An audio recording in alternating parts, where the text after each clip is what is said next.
Eureka. We make plays every day, yeah. We make plays every day, yeah. We make plays every day, yeah. We make plays every day, yeah. We make plays every day, yeah. We make plays every day, yeah. We make plays every day, yeah. We make plays every day, yeah. Yes, it is I, Luigi. Feeling pretty good. You know what I'm saying? Welcome to Playmakers. This is Wide Receiver University. I got a whole panel of savages. Let's go ahead and bring them on with no further delay. The most notorious man in the fantasy industry. And if you ain't down with that, we got 2 words for you. Fuck you. You didn't know? Your ass better call somebody. Yeah. Oh, yeah. We're about to give it a whole bunch of cats out there. You ain't down with us? We got 2 words for you. Suck it. Suck it. I like fuck you better. It's more roguey. You know what I mean? But check this out. Man, you can't get more bogey than this next group of savages, man, because these motherfuckers are part of the reason why I am who I am. Playmakers through and through, starting off with the most flyest non-flying bird this side of Mississippi. You gotta let the peacock fly. Neon peacock. What is up, motherfuckers? Playmakers, everyone. Hope you guys are feeling good. I'm feeling great. Glad to be here. We are talking Wide Receiver University, and I have the most explosive release package in the fantasy game. So, guys, be on the lookout for this show. Man, it's gonna be good. You got the most explosive release. Yes. I mean, he almost has as many kids as me. You know what I mean? Is it more explosive than on Scary Movie? Remember when he shot her all over? And she's like against the roof. Feeling, man. Damn. Hey, look at this, man. That was damn near some voodoo come, I guess you could say, for those who aren't familiar with what we're saying. But listen, man, hailing from the land of the voodoo itself, representing Lafayette, Louisiana, now in the Big Easy, it's our man representing an entire nation, Spencer the Guru.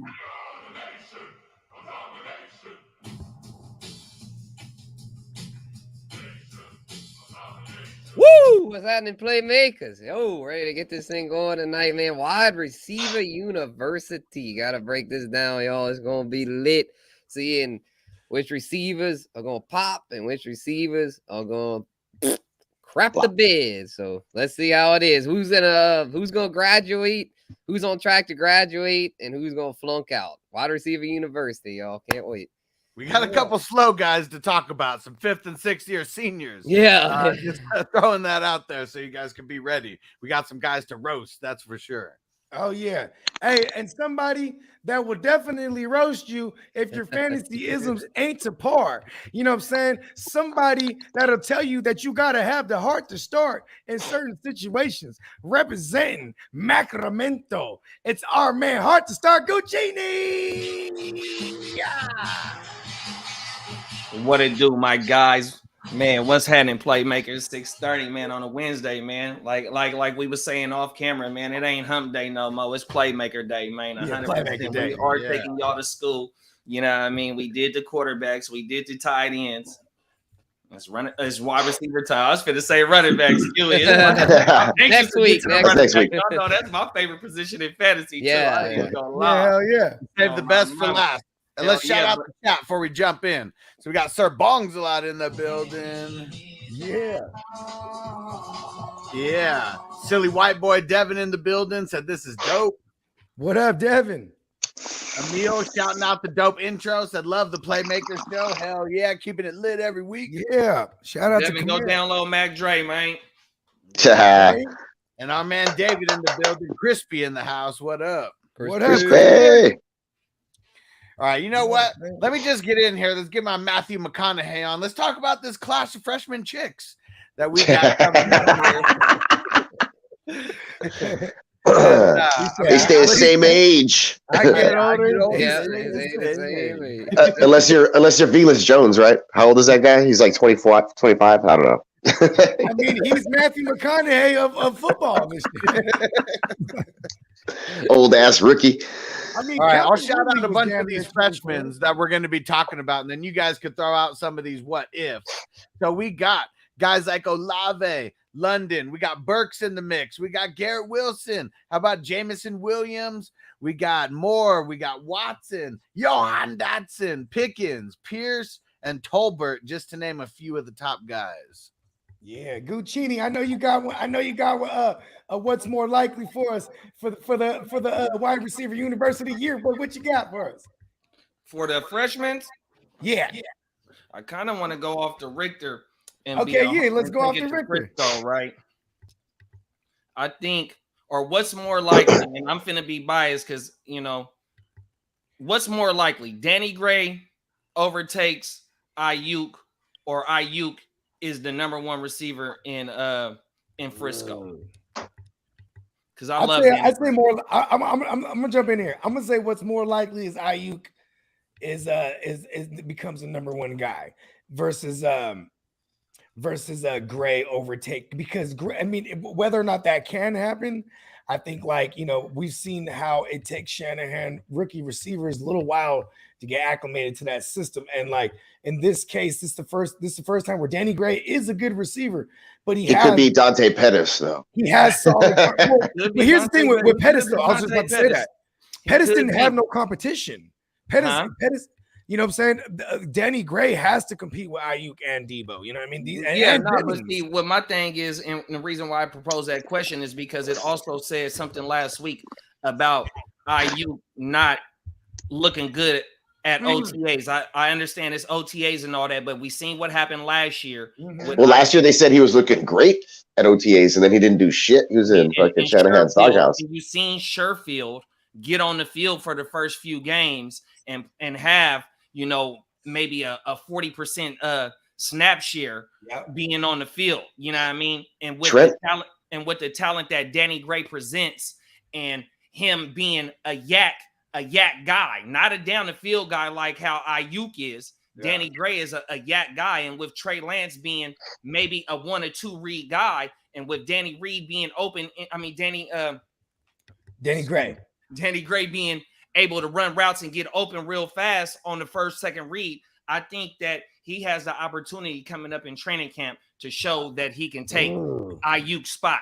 And what's so fucked up is doing a little bit of research before the show on this show, to see Ayuk's draft class and those receivers in it and the ones that was taken before him. And we had Kinlaw at number 10, I think, and the ones that went after Kinlaw, and then the one that 2 slots before, 3 slots before Ayuk, it fucking just broke my heart. That's the reason why I just asked this question about Ayuk.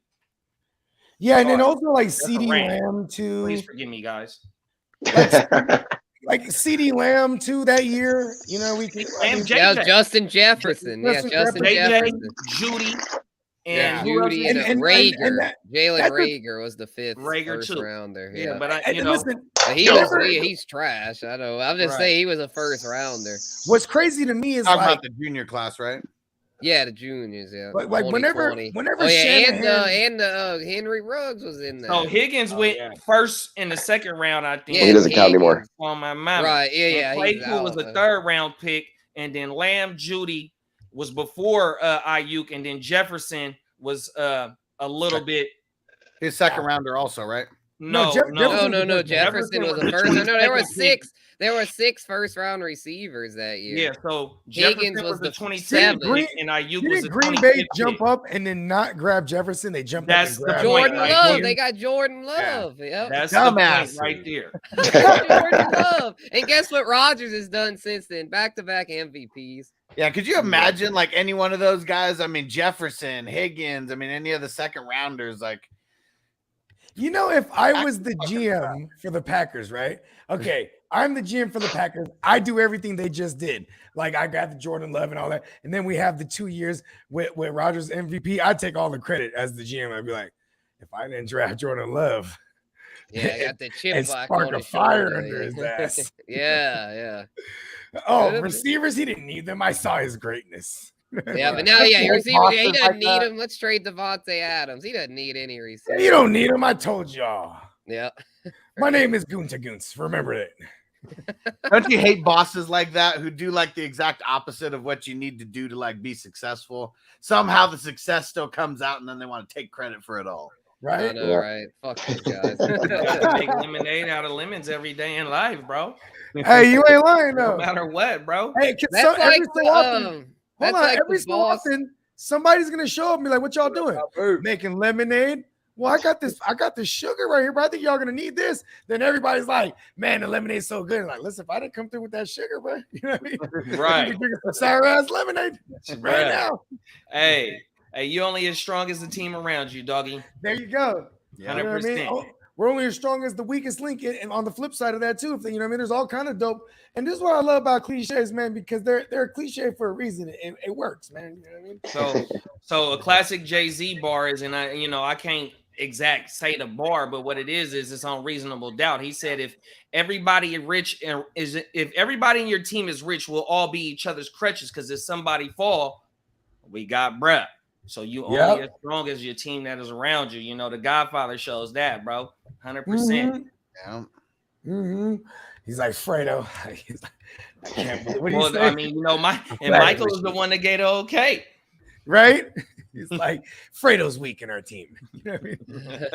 We gotta get rid of him. All right, look at this. What's more likely is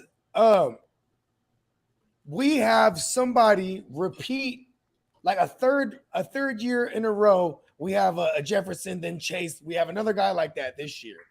What's more likely? We have another guy like that this year, or all these guys are probably going to be lost in the woodwork and probably come on second half of the year, but don't finish in the top 12. Like, is that too far of a difference between the two?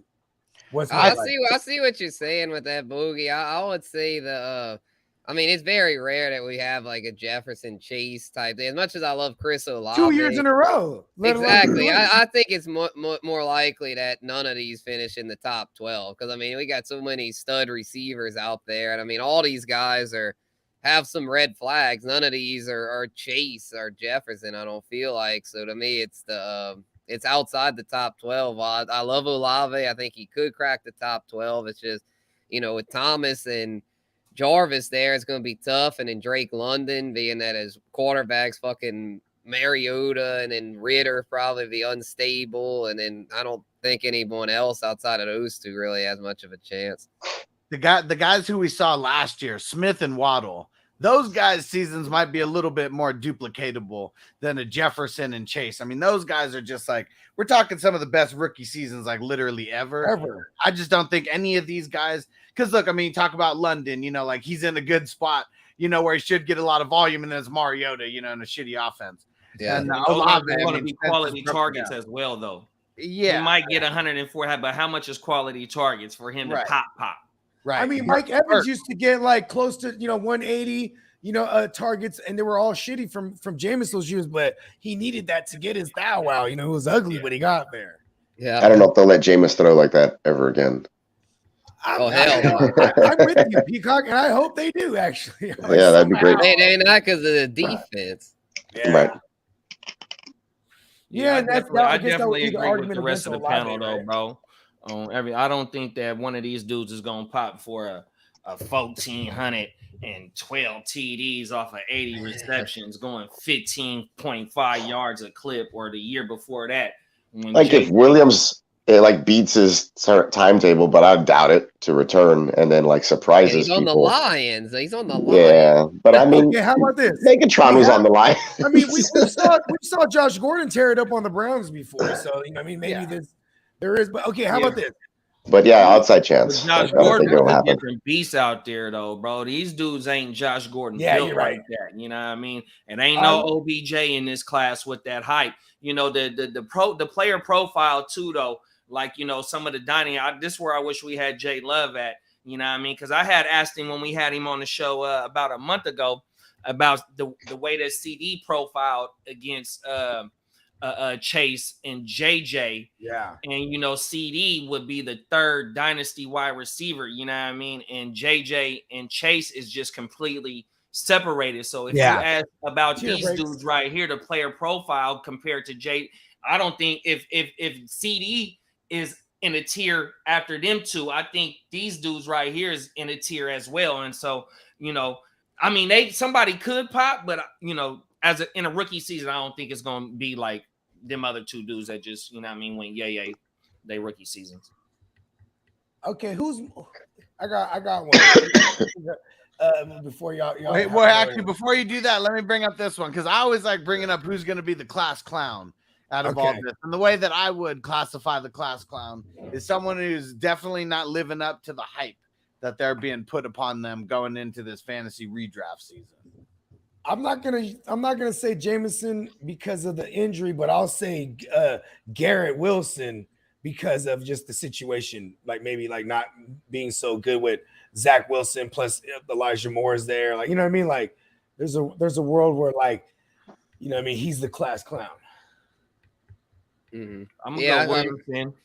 Oh, my bad, Spence. Oh, you're good. Who would you say, Williams? Yeah, I'm gonna go Williamson just based on that that him, being already injured, going to Detroit right now, him being a speed-based receiver, you know what I mean, relying on, the speed to get him to where he needs to be when he needs to be there and to produce. So, I just don't see that lining up with Jared Goff this year. Hopefully down the road, that they do get the quarterback to make him shine. I just don't see it happening this year for sure. Mm-hmm. And it's other mouths to feed over there as well, too, though. You got Swift, who's going to command a lot. You got Bummerson. Shout out to my dog Huss. You know what I mean, on my mama. You better pass on, bro. That's real life game though on my mama. Then you brought Chark in, and then you got a Monra. You know what I mean? It's a lot of motherfucking mouths over there. So yeah, give me Jameis. Yeah, as far as I'm with you. I don't think Jameson's gonna do much. But the thing is, coming off the ACL, he's at such a reduced rate ADP wise, to where it's not like you're having to spend a high pick on him. Considering with ADP factored in, the one I'm going with is the class clown is Treylon Burks. I'm not fucking with Treylon Burks. I mean, I was thinking maybe, but the more I think about it, he's already having conditioning problems. He's on a run first team. Tennessee is going to be even more run heavy because, with King Henry, like, they know this is the end of the roof for him, so they're going to run him into the ground. And then they brought in Robert Woods. I know he's coming off an ACL, but he's the veteran. He'll probably at first get the more of the looks, I would think.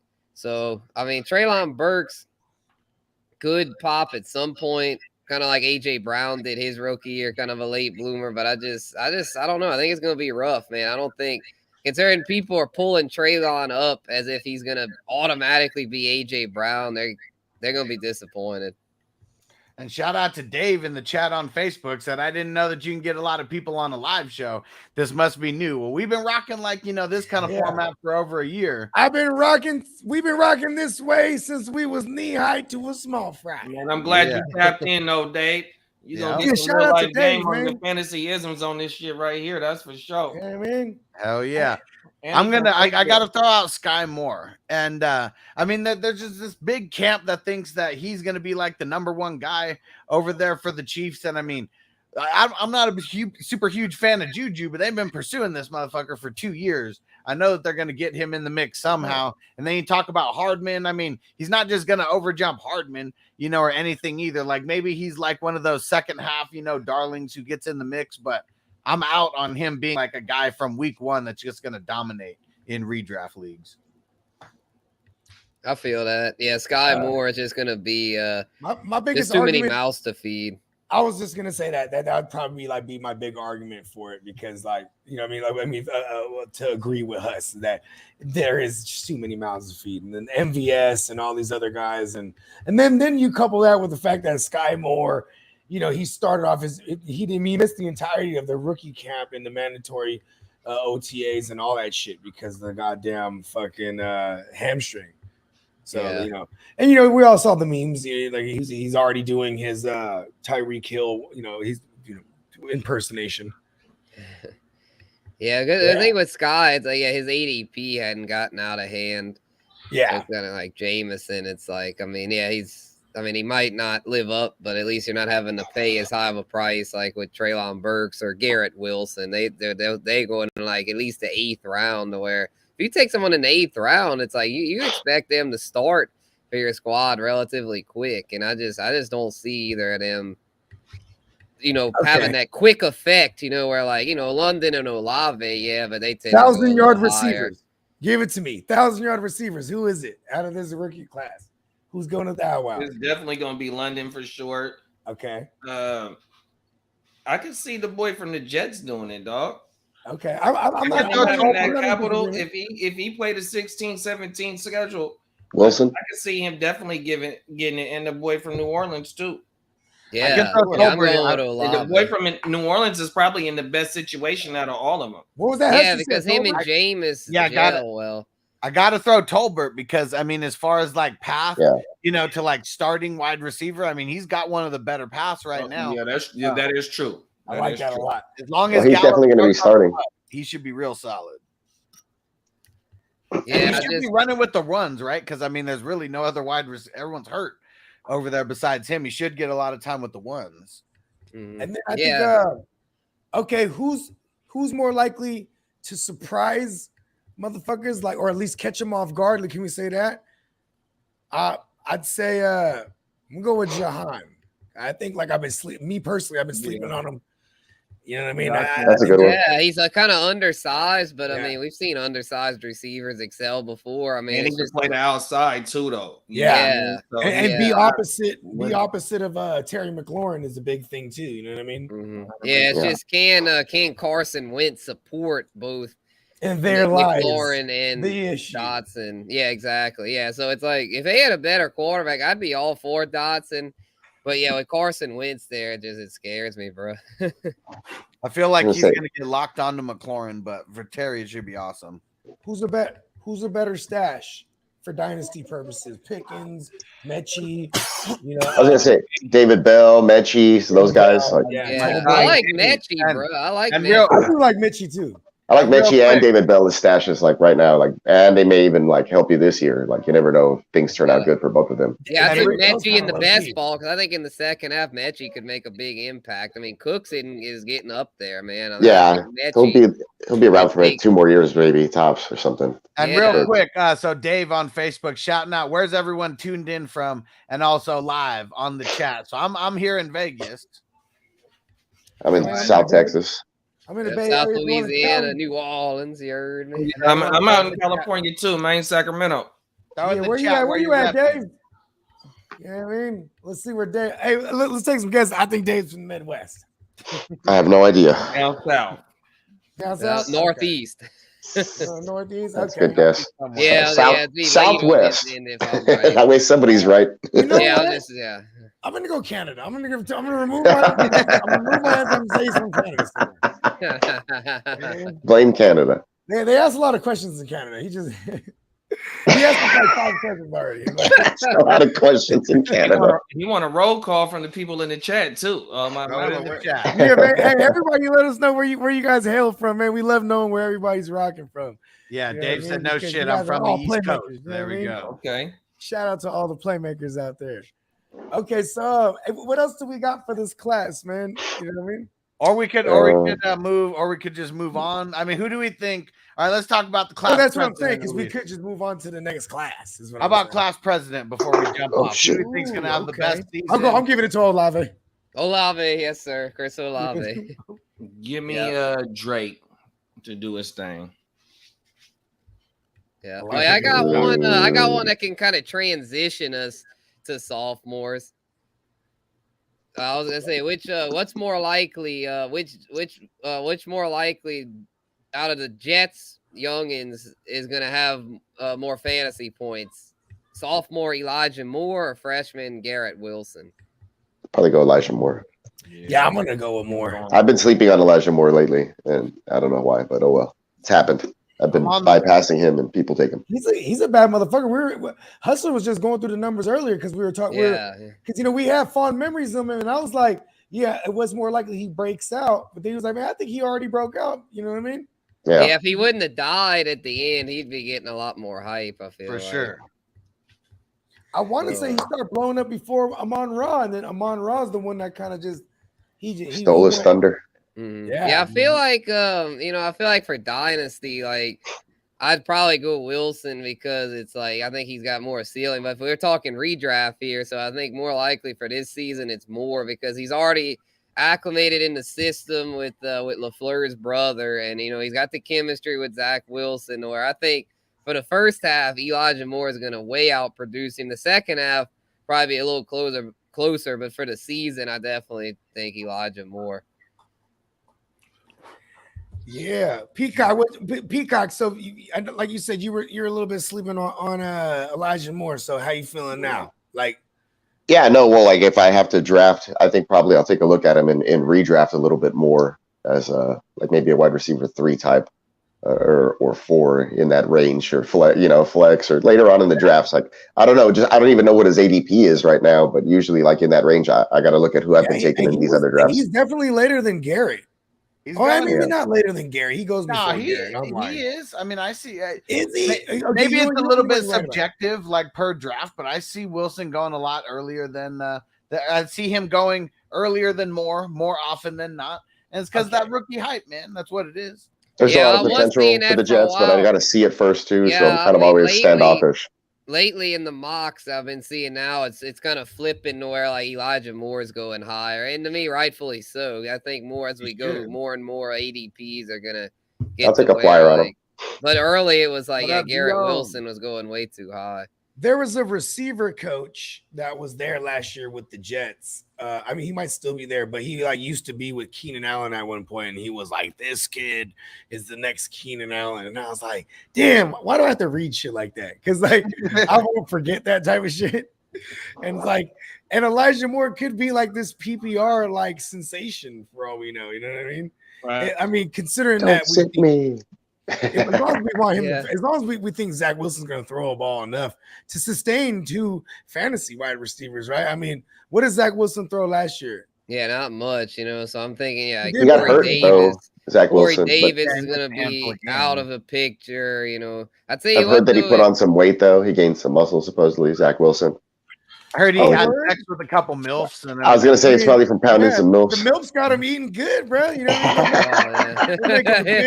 hungry no more. Yeah, man. I tell you what, could be a sleeper is a Berrios, Braxton Berrios. If he could pass up Davis, and then like if Moore doesn't die on Davis us again. is like hurt right now too. But right? like, I mean, shit. I tell you what, I got Berrios late in one of those dynasties, and I just man, I had Berrios on a couple dynasties. I'm like somebody I should be cutting. Go yay over him, but it's just a name to watch if you're in a real deep league. I see you, Vince. Scrappy wide receivers like that. Sometimes you just need them at the end of your bench. Yeah, definitely. I mean, here's the thing too. When it comes to Braxton Berrios is, I mean, he really filled in the absence of Elijah Moore. So maybe keep a lookout for that. It's like I won a championship with Amon-Ra and Braxton Berrios as my 2 starting wide receivers. Like, I had those guys late on a team that like was dying, and like they helped claw that team back to winning some games. I was like, hey, this is nice what you can find in the trash. I mean, the waiver wire.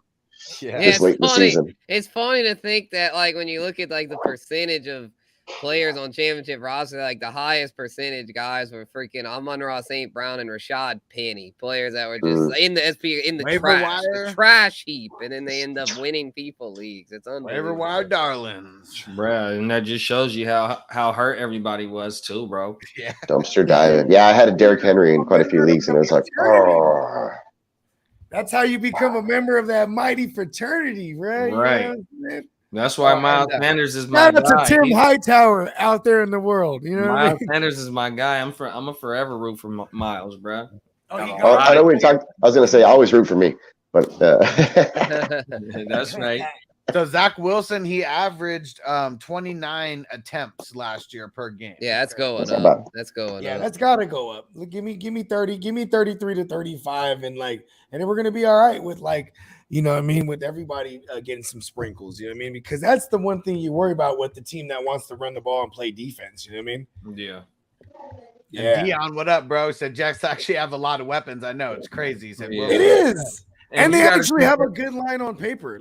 Yeah, but Jets are gonna jet. I always feel it's I mean, but for fantasy though, you can find some individual little gems. they're gonna try and keep the training wheels on him too, though, bro. They want him to play all 16, 17 games. Yeah, because he got banged up a little bit. Unleashing the beast. The training wheels are still on, bro. We need to see him on the field 100% for him to get. Shit, I mean, you know what? He was like, listen, man, I'm tired of them they won't let me. You know what? That's why I'm taking down all the women. He's like, they won't he's letting his frustrations out somewhere else. Yeah. They're keeping the training wheels on me. Yeah, he's ready. Hey, but oh my mama, they do got weapons over there. They invested in the boy. Yeah, they really did. I mean, shit, Elijah Moore, Garrett Wilson. I mean, and even those tight ends, they had 40 picks. Tyler Conklin, I mean, what'd you want them to do? They get Breeze Hall, they get Carter and Breeze Hall. Breezy, Michael and Carter. Here's another thing too is they were trying to get DK, they were trying to get Tyreek Hill, Debo. You know what I mean? Yeah, Debo. They almost had a trade for Debo. I remember that shit. Because they had the wildest draft this year ever. It's just what's crazy. his name? Mike LaFleur, Matt LaFleur's brother. Yeah, Mike LaFleur spent time. So that's with a him, Shanahan tree thing there. So and then Salah worked with Shanahan. So that's why they were trying to pursue Debo. Yep. And that was before the draft. That was before the draft. Once they got Garrett Wilson, that ship sailed. Yeah. And you know what sucks too is I feel like what the Niners wanted to do was make it a live during the draft trade. But then it's you still behind the scenes have to have your agents have that contract drawn up already. Mm-hmm. Yeah, like with AJ Brown, they had that contract drawn up and they got that shit done. And with Debo, he wasn't trying to talk to nobody. So he kind of, in a lot of ways, he kind of might have hindered himself. But I think Debo and AJ have the same. They have the same agent. I think so. It was but probably. That's what I'm saying. AJ played it on the agent's end. AJ played it cooler. Hey, too much of a Debo. AJ had Debo played himself. He's like, give me the Debo one y'all drew up. He's like, yeah. Remember that's what Debo wanted. He said, I want $25 million. Yeah, exactly. Remember they won that conference call together, AJ and Debo. AJ Brown was like, man, I kind of like that too. It's crazy. Some behind the scenes stuff in the movie world, way back in the day when Denzel Washington is trying to come up. He told his agent, I want every role. I want to audition for every role that Harrison Ford turns down.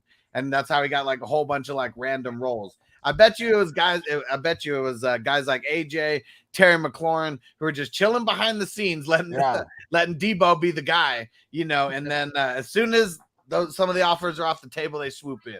Yeah, I'll take that contract. I'll take that. Right, and he's like, "Listen, I'm in a whole other conference too." Like Debo, he in the NFC, bro. It's oh word, you know what I mean? Because the Eagles, that probably could have been a deal. I mean, a deal breaker. Is that the Niners didn't want to trade him within conference, maybe? Yeah, because that was our deal. Either way, okay. Sophomores: Devontae Smith, Jalen Waddle. Which one's more likely to surpass with their last year production, or does neither? I would say probably Devontae Smith because he still quietly had a good solid year, and there was a lot of meat left on the bone, as Hustler likes to say, because the accuracy from the quarterback position.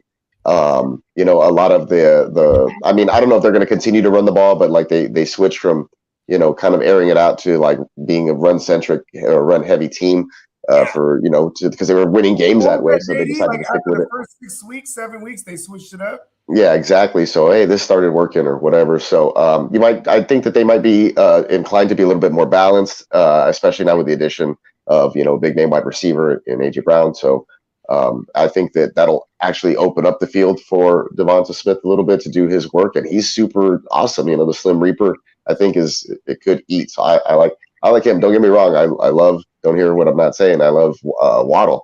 a whole bunch, and he is slippery and good underneath, and he can, shake and bake and do all the good stuff. And then with Tyreek there, though, they kind of strike me as similar, although Waddle's definitely not as fast. But we'll see. I think it would need Tua to take a step forward, and I think that the Dolphins can do it because half of the season or most of the season, the head coach was being told to lose games and shit. So I mean, I think both of these guys can definitely improve, but being more likely, I'd probably like to say Smith. Just first reaction. I think I'm with you. I think the addition of AJ Brown helps Smith more than the addition of Tyreek Hill hurts Waddle more. You know what I mean? Right.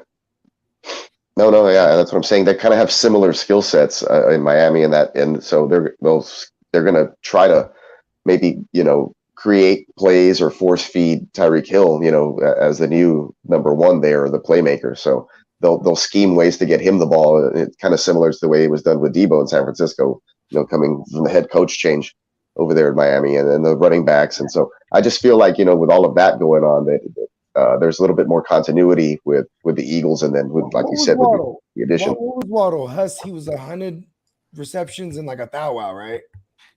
Let me double check he was 100. Yeah, that's a lot of catches. That's a hell of a lot of catches. Yeah, which is why this is Smith Waddle. I'm guessing that I'm going 140 targets and 104 receptions, and that was going to be my take.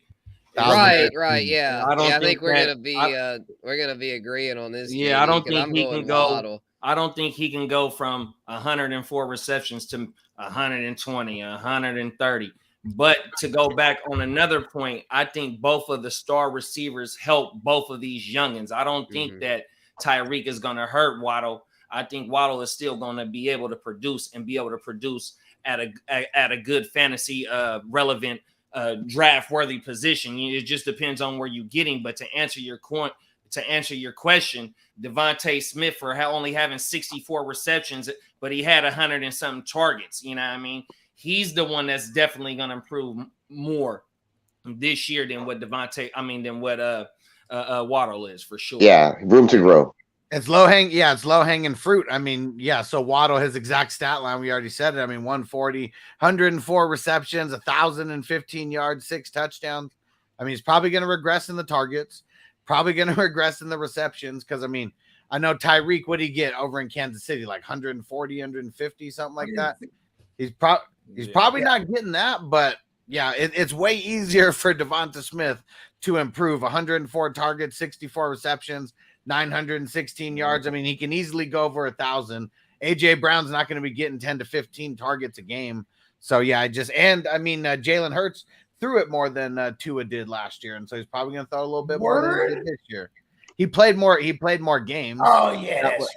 He played more games. It's like word. Because I was about to but okay, I don't know if you have it in front of you, but like, what was the per game attempt between the two of them? Let me do the math real quick. So for Tua, it was was it like carry the one 32 attempts per game in the games that he started, and then. I would still expect Hurts to be lower. Okay, so actually that's more. It's more on a per game because Hurts was 29.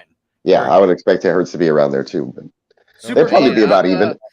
Yeah, they're pretty cool. I'm still going Waddle though, because I feel like with Tua, it's just gonna be all those dump offs, or Waddle's just gonna rack up the receptions. I mean, Smith will get some, but I mean, with AJ Brown there, it's gonna take some away. I mean, same thing with Waddle. I mean, I think actually they both get somewhat hurt by bringing in AJ and Tyreek, because it's like they're no longer going to be the go-to target. So, I mean, I think in real life it helps them, but from a fantasy perspective, it hurts them because neither offense is super high volume. But I do think that Miami's offense will be a little more pass-heavy than Philly's, to where I'm going to go with Waddle. I definitely think both these teams will be run-centric. But I am with you that I think the Dolphins might pass a little more. So you might be swaying me a little bit. Because at least we know Waddle, everything's going to be a shorter A dot. So he's like a PPR guy, and that's what we should expect. You know what I mean? I'm not – and I'm sure he's going to have some 40-yard house calls and stuff like that. But it's probably on the back of Hey, Waddle had almost damn near 40 more receptions than him and only had 100 more yards than him, bro. Yeah. Yeah. I had the Smith if, Hurts. If Jalen Hurts can get Smitty more quality targets, bro. That's what I'm saying. I had that That's stack me. I last don't year, really bro. trust in that. a I don't redraft. really trust that. I had that stack last year in a redraft, man. I was watching those games. It's like, oh man, you don't know how many of these were just like fingertip, like The air yards, if an inch more this way, or not, don't throw it out of bounds, or put it right, on him. Like he would have had like 4 more touchdowns, and probably like 400 more yards. And you gotta also remember too, both of them young bulls is also drawing number 2s now. They not drawing number 1s on the opposite side of the field now, so it's gonna be a little bit easier to work and eat. 100%, bro.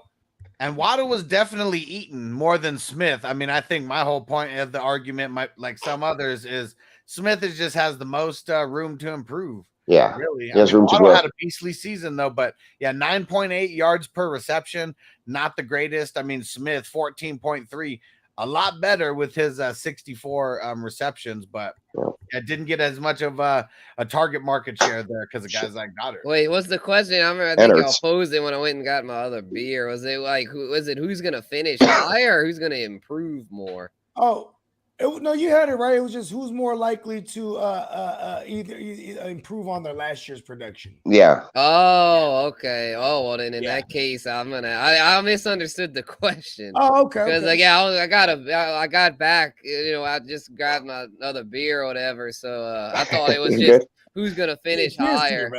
But cheers. Yeah. Avita give me money. Avita is a local brew I got here. Those are great, Avita man. Amber. So Avita give me money. Yeah. I've done those. I've done the Andy Gator. I've done what's the other one? The Andy Gators, bro. That's what I'm gonna get next. The Andy Gators. Shout out to John Mack in the chat. Said gonna have to double up Tyreek. Waddle will be fine. Expect RPO and Wildcats from the Dolphins. I'd love to see some Wildcat come back because when it works, Ronnie Brown. Yeah, I just Wildcat it with Tua. Yeah. You can get wild out there. Teddy Bridgewater go Wildcat it. It's like the wild tuna or something. Ass knee. Instead of Wildcat, it's the wild tuna. Here's Dion's take about Smith. He said, I had Smith last year and he had the worst time starting him. He was so inconsistent. Yeah. That's why I traded him away. In a championship, it was real frustrating. Yeah, I threw him in week. I wasn't playing him in the playoffs because I was so mad at him in the places that I had him, and he was a guy I had a lot because he was like an 8th, 9th round guy last year. You know what I mean? Just take a flyer, and then a lot of the times during the year I'd be mad that I didn't just take Brandon Cooks. You know what I mean? And I was like, why do I have the Devontae Smith guy? Right? But then he was killing it, and the targets and the dude, that's what I traded him for. It was in the playoffs, bro. And I had the balls to start him in one playoff, and he paid off because he scored the touchdown. You know what I mean? Yeah, he was. He would, like I said, he was always like one play away from like, oh geez, man, he would have had a huge game. He only had 4 games with touchdowns. It was only those 2 games. That's what I'm saying. 9 and week 10, where like he got over 20 points and you're stoked about it. Yeah. Okay. Hold on. What did he do in week 17? Did he? I know he caught a touchdown there. No, am I wrong? That was week 16. Week 16. Yeah, week 17, he busted 3 receptions for 54 yards. Well, week 17 was not a championship or anything. It was week 16, isn't it? Yeah, no, it's no, not this year. It was all changed because week 18 is the last week now. So now it's the crazy fuckers talking about week 18 Super Bowls. You know what I mean? Right. Yeah. Those guys are crazy. Yeah. Even more crazier is the guys that were like, once we went to 17, they were like, I told you. Like, no. You just played on the 17. Yeah, now you're moving up to 18. Now you're moving to 18. Weirdos. Yeah, okay. So he only had 1 good game in the playoffs. That was week 16, 5 for 80 in the tug. Okay, that had to have been it then. That was a win. Yeah. It's not that I started him and still won in spite of him then 17. He only had 4 games with the touchdown. He only had 5 on the year. Yeah, room to improve. Yeah, plenty of meat left on the bone.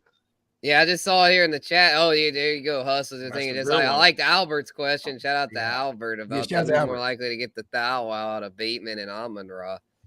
Ooh, I'm why? gonna You know say what? Brown just based on he Should we say? Oh, he said Amon-Ra. he's Okay, in there, good. bro.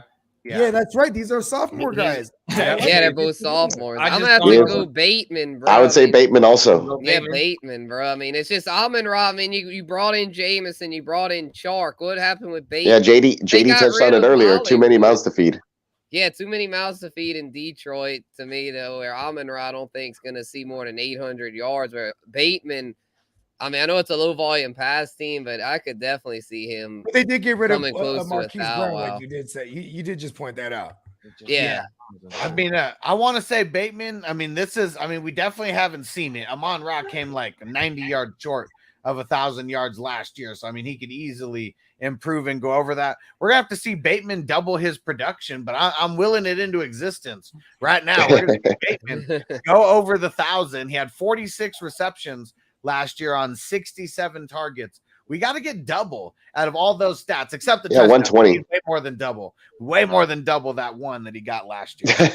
Yeah, Kyle. He's in Kyle Pitts territory there. Yeah, I don't know who the wide receiver 2 But is at there least he between scored his in America. Duvernay and Proche or whatever. Crochet, I think. Yeah, we talked about that on 2 and 3 the as of mock now. draft earlier with AJ, and we were like, yeah, who's the? I think it's Crochet, bro. Duvernay is that's the number good. 2 as of now. I mean, But Duvernay's a special teamer. I think it's gonna be Crochet. Yeah, me too, I'm hoping. Duvernay's a gadget player. He's not a number 2 receiver. Yeah, that's what I'm hoping. That way I can come back right now and draft him in the Scott Fishbowl if nobody's taking him with my second to last pick. Yeah, take Crochet, bro. If he's still there, I have my eye on him. I so. got him in the. If not, I'll probably go kick. If not, I'll probably go kicker or tight end and just get my third tight end, my third kicker. What quarterbacks do you got? I have Aaron Rodgers, I have Ryan Tannehill, and I have Davis Mills. And we got some breaking news real quick. What do you guys think Oh, about shit. this? Kyle Yeah, Rudolph. that's is going legit. to Yeah, Tampa Kyle Bay. Rudolph. Wow. Oh wow, that's legit. I mean, Kyle Rudolph could really block though, so this is a big deal. I feel bad for everybody who I can just, I could probably just take Kyle Rudolph as my next pick right here. Scott Fishbowl. Yeah, you could. Yeah, it's tied in premium. Right? Yeah, it is. My tight end is our Mark Andrews, the Muth, Pat Fryermuth, and then whoever I take next. Take Kyle Rudolph, bro. Yeah, I could. You're already in the 20s, right? Yeah, I have 2 picks left. 2 picks left. I was going to take another kicker, I think, but I already have 2. I think that's pretty good. Yeah, So. no, Hey, fuck you the know what this kicker, means, bro. right? Take Gronk's Rudolph. not coming back. Oh yeah, Gronk's not coming back. I saw a quote from his girlfriend that said, like, it's not in his heart yet to really, he might come back, but then this happened, so I don't know. You know, why is the girlfriend speaking out? She's the one that's like, listen, Right. you told me you weren't going to come back anymore. She's that bitch, bro. Hey, listen, and Gronk, he's the type too. You know what I mean? He's like, listen, bro, like Gronk smash, bro. Like, he's like, just go to your room, right? Speaking on Gronk, you know what I mean? But the Kyle Rudolph thing, he could block. That's a big deal. You know what I mean? Like, When O.J. Hesed Howard literally went called off it earlier today, had a feeling it wasn't going to be Brait. I don't think Rudolph going over there means that Brait isn't going to catch like 4 touchdowns or 5 touchdowns. Yeah, but it also means like they needed a good blocking tight end because O.J. Howard, they let him go. And O.J. Howard, he'll basically be O.J. Howard. Yeah, O.J. Howard wasn't the best pass catcher, but he was a blocking motherfucker. Right, yeah, I still think the boy Cade Otton could be something, the rookie. And you got to think of Brady always has had double tight ends. Yeah. His whole motherfucking career. He made the phone call. Yeah. He knows how to work them seams. That's for sure. Yeah, he has Giselle, and then before her, he had what's her face, Bridget Monahan. So he had double tight ends. Motherfucking right. Who's the other one? Who's the first one? Bridget Monahan. She's an actress. She's an actress. Oh, we're okay. I think her name's Bridget. Something Monahan. He had another wife before Giselle. Yep. Yeah, something Monahan. Yeah. I have no idea what movie she comes out of. Before Jimmy G. That's why he's got so much issues with Jimmy. hey, Jimmy was just taxing Monahan just on the side just to spite him. Probably. Yeah, what if that was it? Trying to that was it. The last straw. You got to call me daddy now. Trade his ass. Get him out of here. You know what, Bill? Get him out of here. No, it wasn't Bill, though. It was what's the other guy? It was Bob Kraft. Kraft made the call. Look, Dad. Yeah, that's Dad. Yeah, Belichick is like the. He calls him fucking Tommy, bro. Right. And you know what really he says? his He son. says he's my favorite. He's my favorite son. He calls him his No. favorite Proud son. of you. He has actual sons too. So Oh like, yeah, Yeah. he's like the son I never had, and they're like, wait, you got like 3 sons already. the son I never had, and he's also my favorite. Okay, so How did we get there? I'm I gonna don't get know. my take real quick on the St. Brown versus who was that? Bateman. Versus Bateman, man. I'm gonna go with Bateman because, like, actually, you know what? No, I just hate fucking banking on Golfle, man. And I feel like for years I'm the reason Golfle's been okay because I just never believe in him and I've reverse jinxed him into greatness. So for everybody who loves him on Raw, you guys should be happy that I'm on Bateman in this argument. Because I'm hella off him on Raw. I have him in a dynasty, and like I hope he's still like flex worthy. You know, I picked him up off waivers. I didn't draft him. Listen, I think he is. I like But him when on we're Raw, in bro. redraft, where we're drafting him, or where you? Oh yeah. You mean you're off him in redraft? Yeah, for sure. Yeah, But- hell yeah. Well, it depends.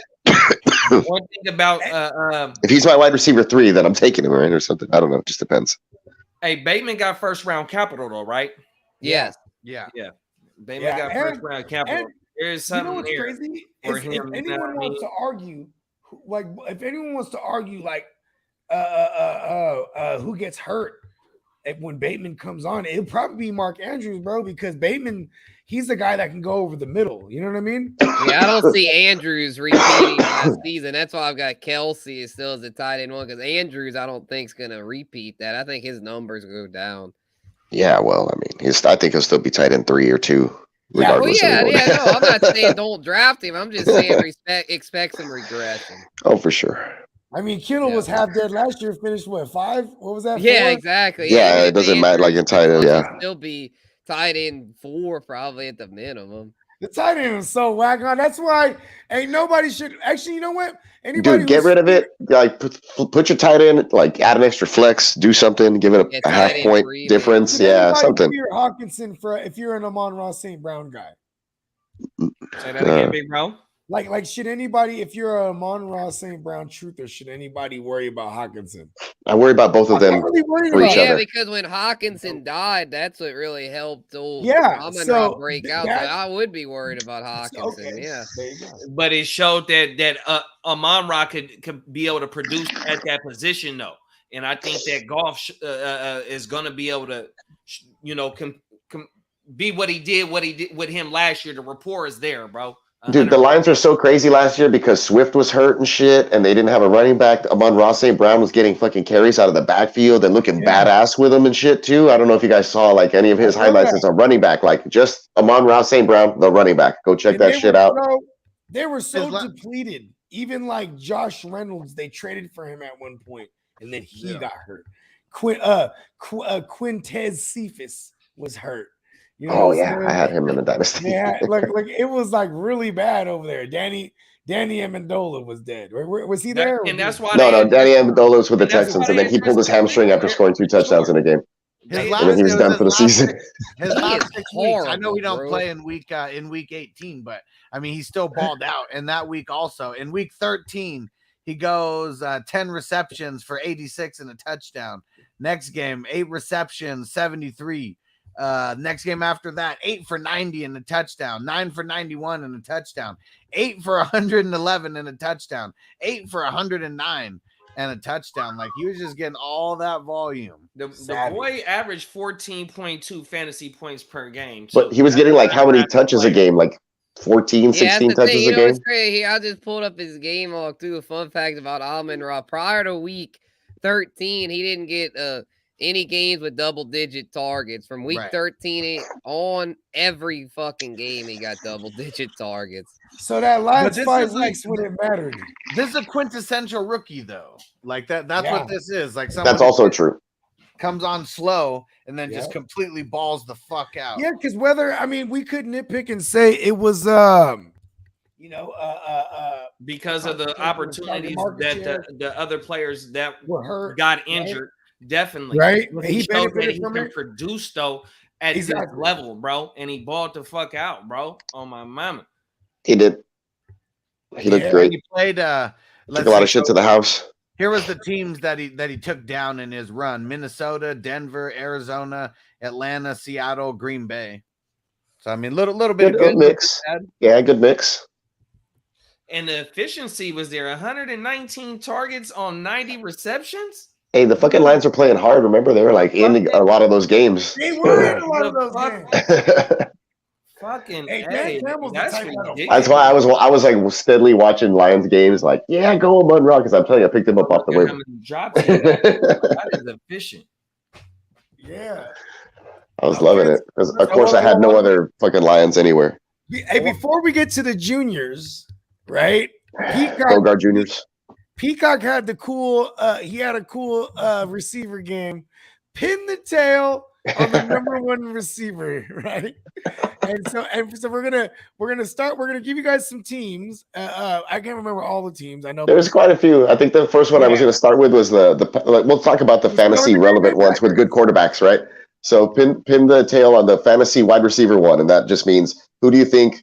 We're going to disregard the tight ends, right? Because obviously the tight end might be the best receiver on the team, but we're going to talk about wide receiver one finish for the particular team. We'll start with the Green Bay Packers and Aaron Rodgers as the QB there. So we have rookie. How y'all watching Christian. in the chat, man? Go ahead and throw in who y'all think the fantasy, the best fantasy producer. And I'll just throw out some names, and I'll start with some long forgotten ones that are still on the team, like Randall Cobb. I think I'm sorry, he's already been traded. Hold on, who else is there? Sammy Watkins, Sammy Watkins, Rogers. Yeah, what's it? Romeo Dubs. Yeah, Jubs. His name starts with an S. He's another rookie. Yeah, they had the other rookie, Christian Watson. Samori. Yep, Sophomore. Yeah, they don't have Equiminius anymore. He's No, they don't. Bears. And then of course Alan Lazard. Give me Lazard. Yeah, I'm gonna pin the tail on Alan Lazard. Give me the lizard. Yeah, gotta go with the lizard in PPR. You know, if it was like, I think Watson. Sammy Watkins could do something if he stays healthy. With the reception. I know, right? Like something happens and he's done. But he, while he's healthy, he's like Will Fuller Senior. He is between Watson and Lazard. But you know what? Sammy Watkins Jr. is Will Fuller Senior. But you know what? No, Will Fuller the fourth, right? Because Will Fuller's the fifth. I don't know. Do lizards he's got to be the sixth. reproduce their limbs or not? Don't lizards reproduce their limbs? Yeah, they do. Yeah, he's a reptilian brain. I'm gonna grow that shit. I didn't say it was gonna be the best limb. Hey, all right. Though, isn't Sammy still like only 29? Yeah, he's Hopkins' age, I think, or something like that. Yeah. Yeah. I think maybe the cold. I don't know if the cold's gonna help him out there, but maybe it'll keep him from pulling muscles. Who knows? I'm still like one of those Sammy truthers, but I know like what the category you put him in is that like he's just one of the strongest WR3s that you would love to have. Like you know what he could do. Alan Lazard is huge, and he's had I think the most rapport there besides Randall Cobb. So I think that's a good pick for all of us there. Aaron Rodgers with Sammy Watkins sounds great. It's just don't say the year it's in. You know what I mean? Right. No, definitely. But to give Sammy one more little ball of credit, when I think Tyreek was hurt. Do you remember like 3 years ago the motherfucker went for a 50 ball? Yep. And then literally never did anything after. He never did nothing after that. Right. He's great for best ball. But that's all he did. It was the first 3 weeks. I was so pissed. I drafted Tyreek that year. Sammy, but he is a dart throw because it could be the motherfucker do play 13, 14 games this year. Okay. I just don't see it. I mean, that's like I feel it. It's like the Rashad Penny world that we live in. Like everything's got it like. They're the opposite of what we want out of guys staying healthy, and I just you know what, bro? I'm glad you brought up Rashad Penny because I might go get him in week 10 and just stash his ass because if he has a Rashad Penny effect, just hold him to the end of the season. 15, hey, he might go yay. All right, same game, next team. Let's go with the Tyreek Hill-less Kansas City Chiefs. Who do you think we should pin the tail on the wide receiver one there with the Kansas City Chiefs? We have the former Green Bay Packer, Marquez Valdez-Scantling, who I couldn't say his name, MVS. Juju Smith-Schuster is also now on the team. Who else do they have there? Is Mecole Hardman still there? Mecole Hardman, yeah. Mecole Hardman. I don't have the depth chart out in front of me. Ty Moore, the rookie. Yeah, they have Sky Moore, and then they have also Justin Ross, another rookie. Yeah, so, and Josh Gordon. Josh Gordon's still there? Yeah. No way. That's my guy. So obviously, Travis Kelce is not an option here. So fire away. I'm on Mecole Hardman. I'm super passionate about this because they drafted him to be Tyreek Hill 2.0. And we see little flashes when Tyreek wasn't there, and we saw little flashes in the playoffs last year. They drafted him to be Tyreek Hill 2.0. It was right when all the bullshit was going on, all the drama with him. And then he didn't end up getting in trouble. He signs the team-friendly deal, and then they don't really use Mecole Hardman like anything, but sparingly. So that's the reason why I think it's the Mecole. They got him to be Tyreek Hill, but Tyreek didn't get in trouble, so he stayed there for those couple years. The issue to me is with Hardman is that they also have MVS, who's they've been raving about, and also Sky Moore. All those guys can stretch the field, which is why I'm going with Juju, because I feel like Juju's gonna have the more stable floor out of them, and I just don't feel like I feel like Hardman, MVS, and Sky is just gonna be a musical chairs. One week one's gonna go off, one week the other's gonna go off. For Juju, I feel like he'll have his weeks where he goes off, but even in his down weeks, I still think he'll get he's a fucking conundrum to me. I totally agree with you, Spencer. And but it's also crazy because a part of me wants to be bigger on Juju because he's connected to Mahomes and he's Juju. And I don't care about the TikTok dances and that. Juju's a bad motherfucker and he's Sagittarius. Yeah, it's just last year he was. But it's how are they going to use him is where I can't figure it out. Yeah, because over the middle, it's going to be Kelce, so he's not going to be the over the middle guy. And it's they do a lot of 4 wide receiver sets, and even when they do 3 wides, it'll be him. And Juju's going to play the other tight end. Yeah, probably, man. Yeah, think about it, but just standing up on the edge of the line or something. I don't know. They'll figure out a way. They're going to have to throw more shorter stuff. Because that's why I think Juju, again, back to Juju, is because they're going to still do, even though Tyreek's gone, Mahomes, just because of Mahomes, teams are still going to do that 2-box safety look that kind of fucked up Mahomes last year. Everything over the middle. They're going to have to continue to go over the middle a lot. That's fucking brilliant, Spencer. Those are going to be a lot of combo crossing routes between Juju and Kelce. If you're playing too high, and it depends on what type of package you got with your DBs and your fucking linebackers, they gonna eat them up, bro. You got to think this is Andy Reid and still my guy. I can't even think of the old coordinator name that keep getting blackballed. This dude is gonna be able to have a field day. They gonna have a field day with this with the plethora of weapons. But also, I like MVS because Aaron Rodgers completely locked in on Devontae Adams. We always seen it, 150, 160 targets every fucking year. You know what I mean? MVS, he has shown flashes to where when he does get the ball, he catching the ball 17 yards a clip, 16 yards a clip. Hey, we can't say Kelce, with confidence as well, too, though. You know what I mean? And Mahomes is not scared to open the to everybody that's open, because we seen a Pringle. We seen Demarcus Robinson that play for the Raiders right now. We seen those boys hit before too, though, and they didn't have seasons where they didn't have 3-4 touchdowns for sure, but they not on the MVS level, 100%. I think to answer the question is going to be Juju, but also look out for MVS for sure, bro. 100%. You guys sold me on the Juju. I like it because you guys did say they are going to play a gang of the shell defense. The two safeties. You got to respect it.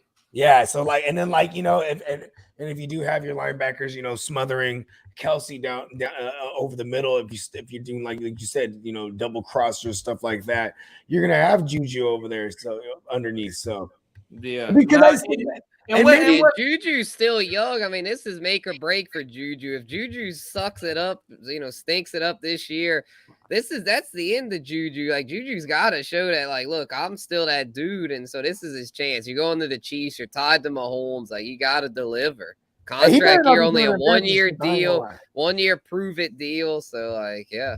But see, one more thing though, when it's crowded up, in the inside of the field and your quarterback doesn't pose threat to throw the ball down the field, there's no reason for you to play the ball down the field. That's why Juju wasn't eating these last Right, couple exactly. That's a great point, You know what I because mean? they were That's why clogging the Deontay shit Johnson- up with Big Ben. It was all clogged up And, because like, he couldn't I stretch mean, in the field. I won't count. That's brilliant, bro. That's brilliant. I won't count the 2021 year for Juju, but if you look at his Plus, man. 2020 numbers, he led the league in catch percentage and receptions out of the slot for all qualifying receivers.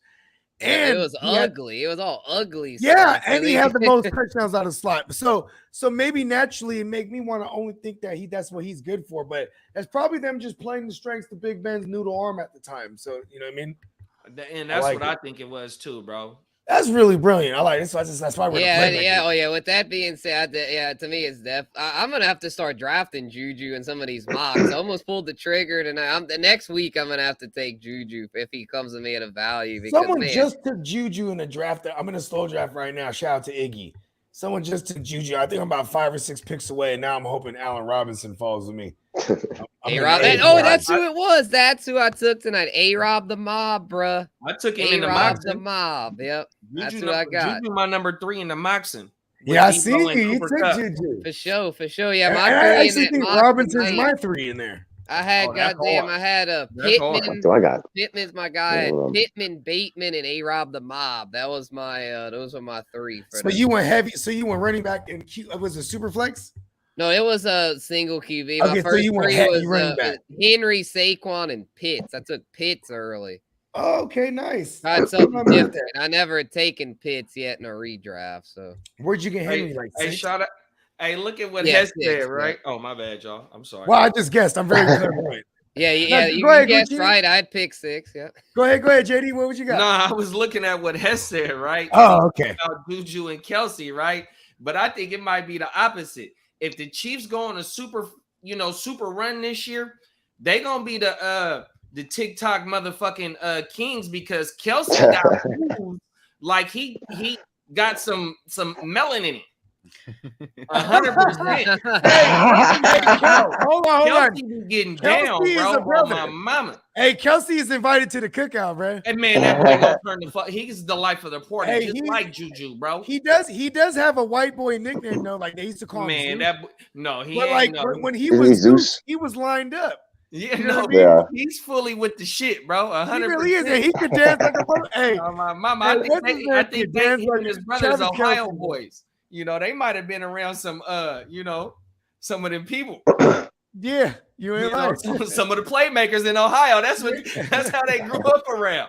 You know, Hey, they get tans, huh? They don't get pink. hey, you see Little what bit the of brother melanin. came to with the Super Bowl thing. Yeah, Jason Kelsey. Huh? You talking about Jason Kelsey? The boy in Philly. Yeah, Yeah, hell that's yeah. fair. You was- Yeah, Look how he you was came live to as the fuck, Super too. Bowl parade with the genie joint. You know what I mean? He tore that up. Oh my mama, they He went tore to that shit, up. bruh. Shout He out went to out the there Kelsey. and he had a list of all the bad shit they said about every player. And it was like Man. he was doing a stand-up comedy bit. Like he was like, Alshon Jeffrey, they said you're a bust, you can't catch. Facts. And you know, they had 1 million people in the streets. Everybody's dying, bro. Oh yeah, people eating horse shit, bro. That's he was silly, tearing bro. it up. Like he Jumping off roasted everybody. motherfucking the red light, green light motherfucking pose. Oh, Yeah, My mama, what? Wow. hey, what you call that when the rock star jump into the crowd? That's what they was doing. Crowd They crowd surfing, they stage diving. Yeah, My mama. Hey, yeah, they bro. was Crowd doing that surfing, fool it. that eating ate the horse shit, shit. though. He's a I legend. thought they though, was bro. Mick Jagger that day or somebody. I don't know too much about rock music, but I know that when they get turned up, they jump in that motherfucking crowd though. Hey, you know Oh, what's so my funny is God. that fool. First of all, I always thought this too. Is like, man, we have to be a rock star because they will not catch you if they don't love you. You know what I mean? Oh yeah. Not- Yes. Let alone not like fuck you up when you jump on them. You know what I mean? Like, I do remember this though. Like, I remember I went to a D12 concert, and when they jumped in the crowd, you know what I'm saying? Ooh, Bizarre I just- jumped in the crowd. It was cool. Building rumble. But look at this though. they're bringing him back to the stage, and there's just so many people trying to check his pockets still. You know what I mean? The respect still wasn't there, and it's like he probably didn't have anything on him, but everyone was like, "Damn, bro, like they're trying to rob this man." And you know what was the funniest shit was when Shaq like jumped into the crowd and to like get one of the loose balls or whatever. He fucked everyone up in the first like 3 rows, and then it was like the next week after that, it's like everyone saw that happened. He was running towards, but everyone swarmed away. He didn't jump into the stands that time. It was just so funny. Everyone got the fuck out of the way. I mean, listen, bro, that's why we don't be around like rhinoceroses and shit like that. They get the stampede, Shaq. It's a good thing he's a human being where he actually understands that. Hey, what you say, motherfuckers don't want to be around hippos. No, if you fuck with Juvenile, we don't even want to be around none of those motherfuckers. Hey, if you fuck with Juvenile back from the Hot Boy days and all that day, he got a classic line where he say, "Man, I'd rather see it on TV than to see it in person, than to get my head butts." You know what I mean? Yeah, hell yeah. I don't want to be around the bullshit.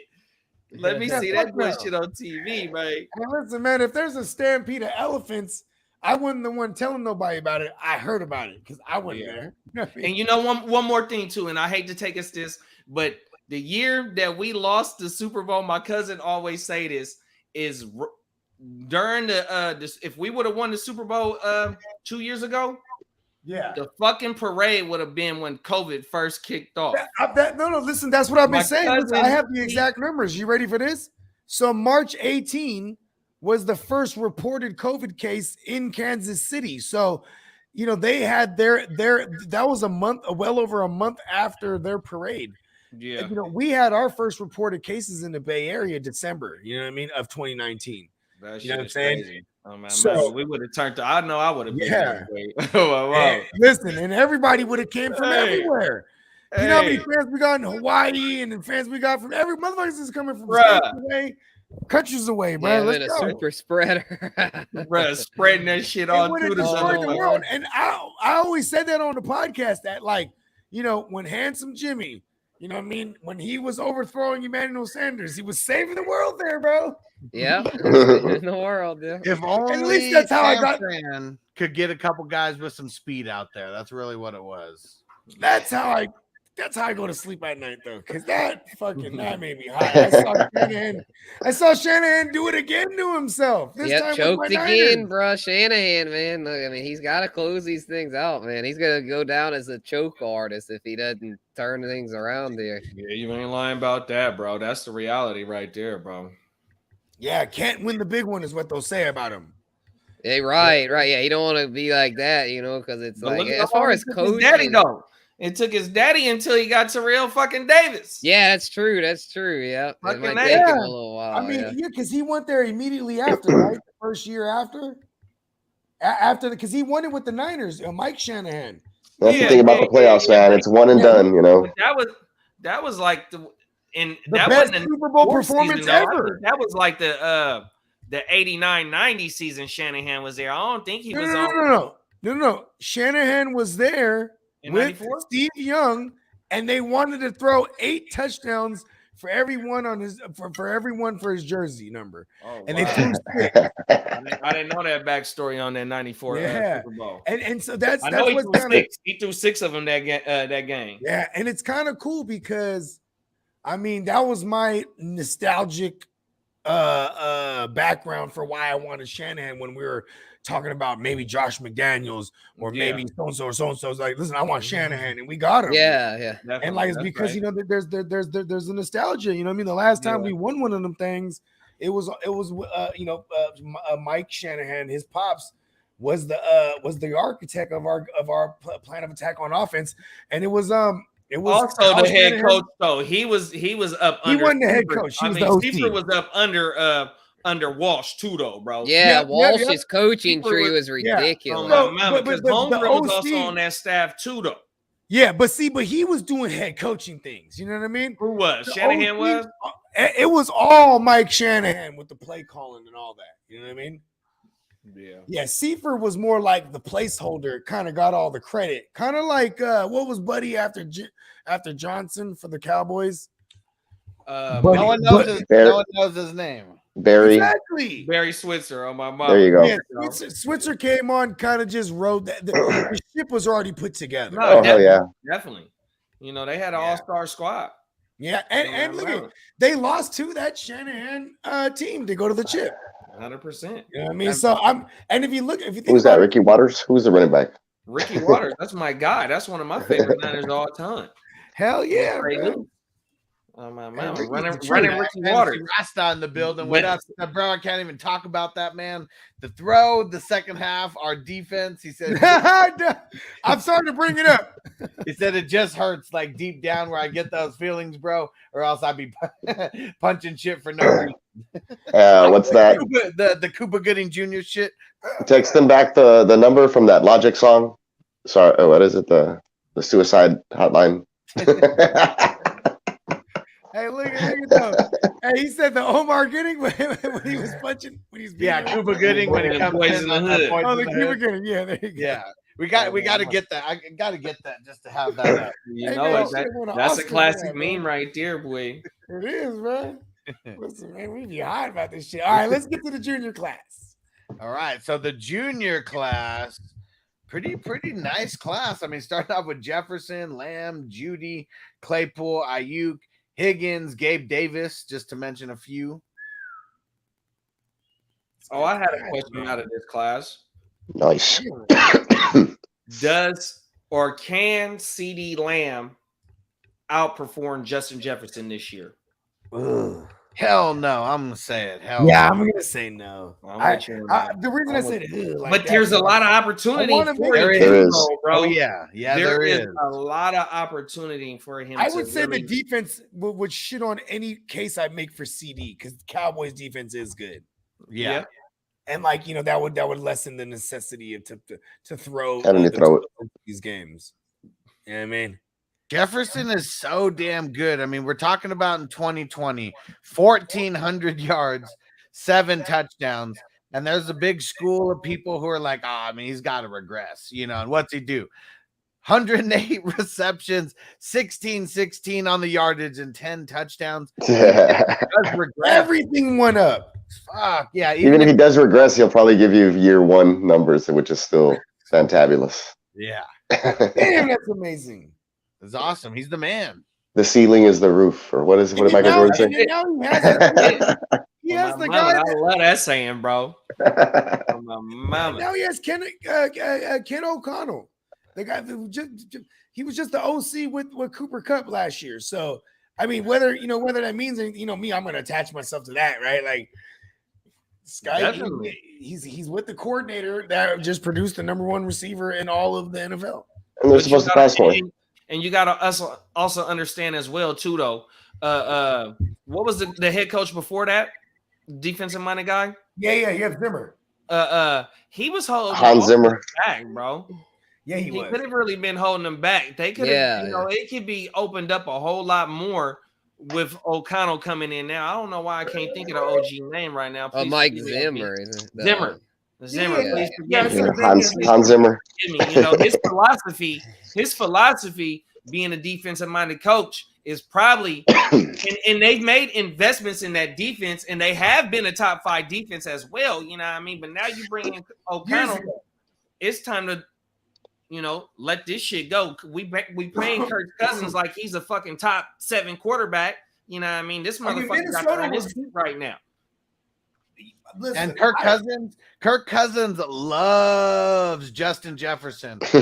Last year he came out on what's that shit called on the Barstool Sports, the Pardon My Take, and he was just talking up Justin Jefferson. It was after the blow up game. He was like, "We were stupid for not getting him the ball in the first 2 weeks." He was like, "We could have done so much better. We got him involved from week 1." And I mean, that's one of those things. Like, as much as he loves Adam Thielen in the red zone, Justin Jefferson is that first look for Cousins all the time now. 100%, buddy. Hey, you remember when this is kind of off the subject, but it was against the Niners, and then Kirk Cousins, he's doing his little cadence. He's in the pocket. He's like he's doing his checks.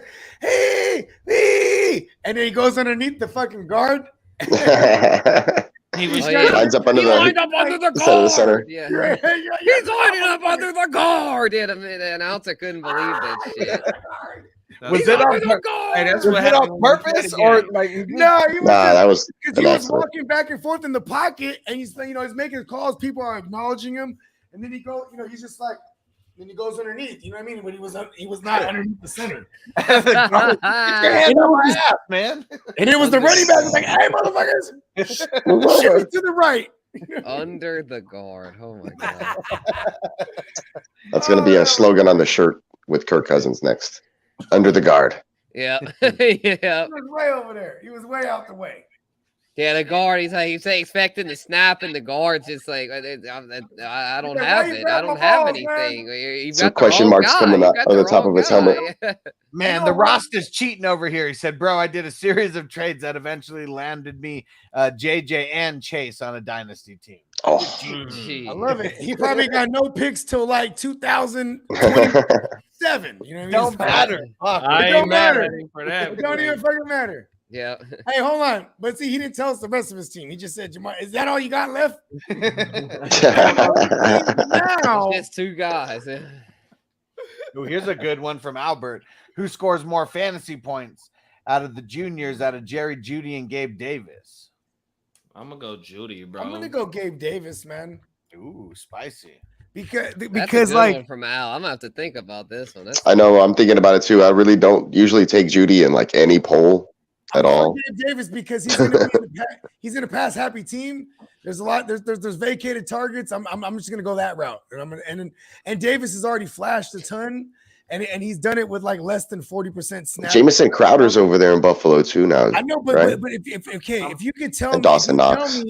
if you tell me I can get Gabriel Davis on the field for like 75% of the snaps, bro. Yeah, that's pretty good. I'm gonna give y'all a couple names too, though, that I think that Judy, the reason why Judy is gonna be great and maybe I think Judy's safer though. is gonna be Golden Tate and fucking Doug Baldwin. Yep. That type of role, I think Judy, with that footwork that he has, is gonna be able to create a lot of opportunities for Russ to keep them chains moving, bro.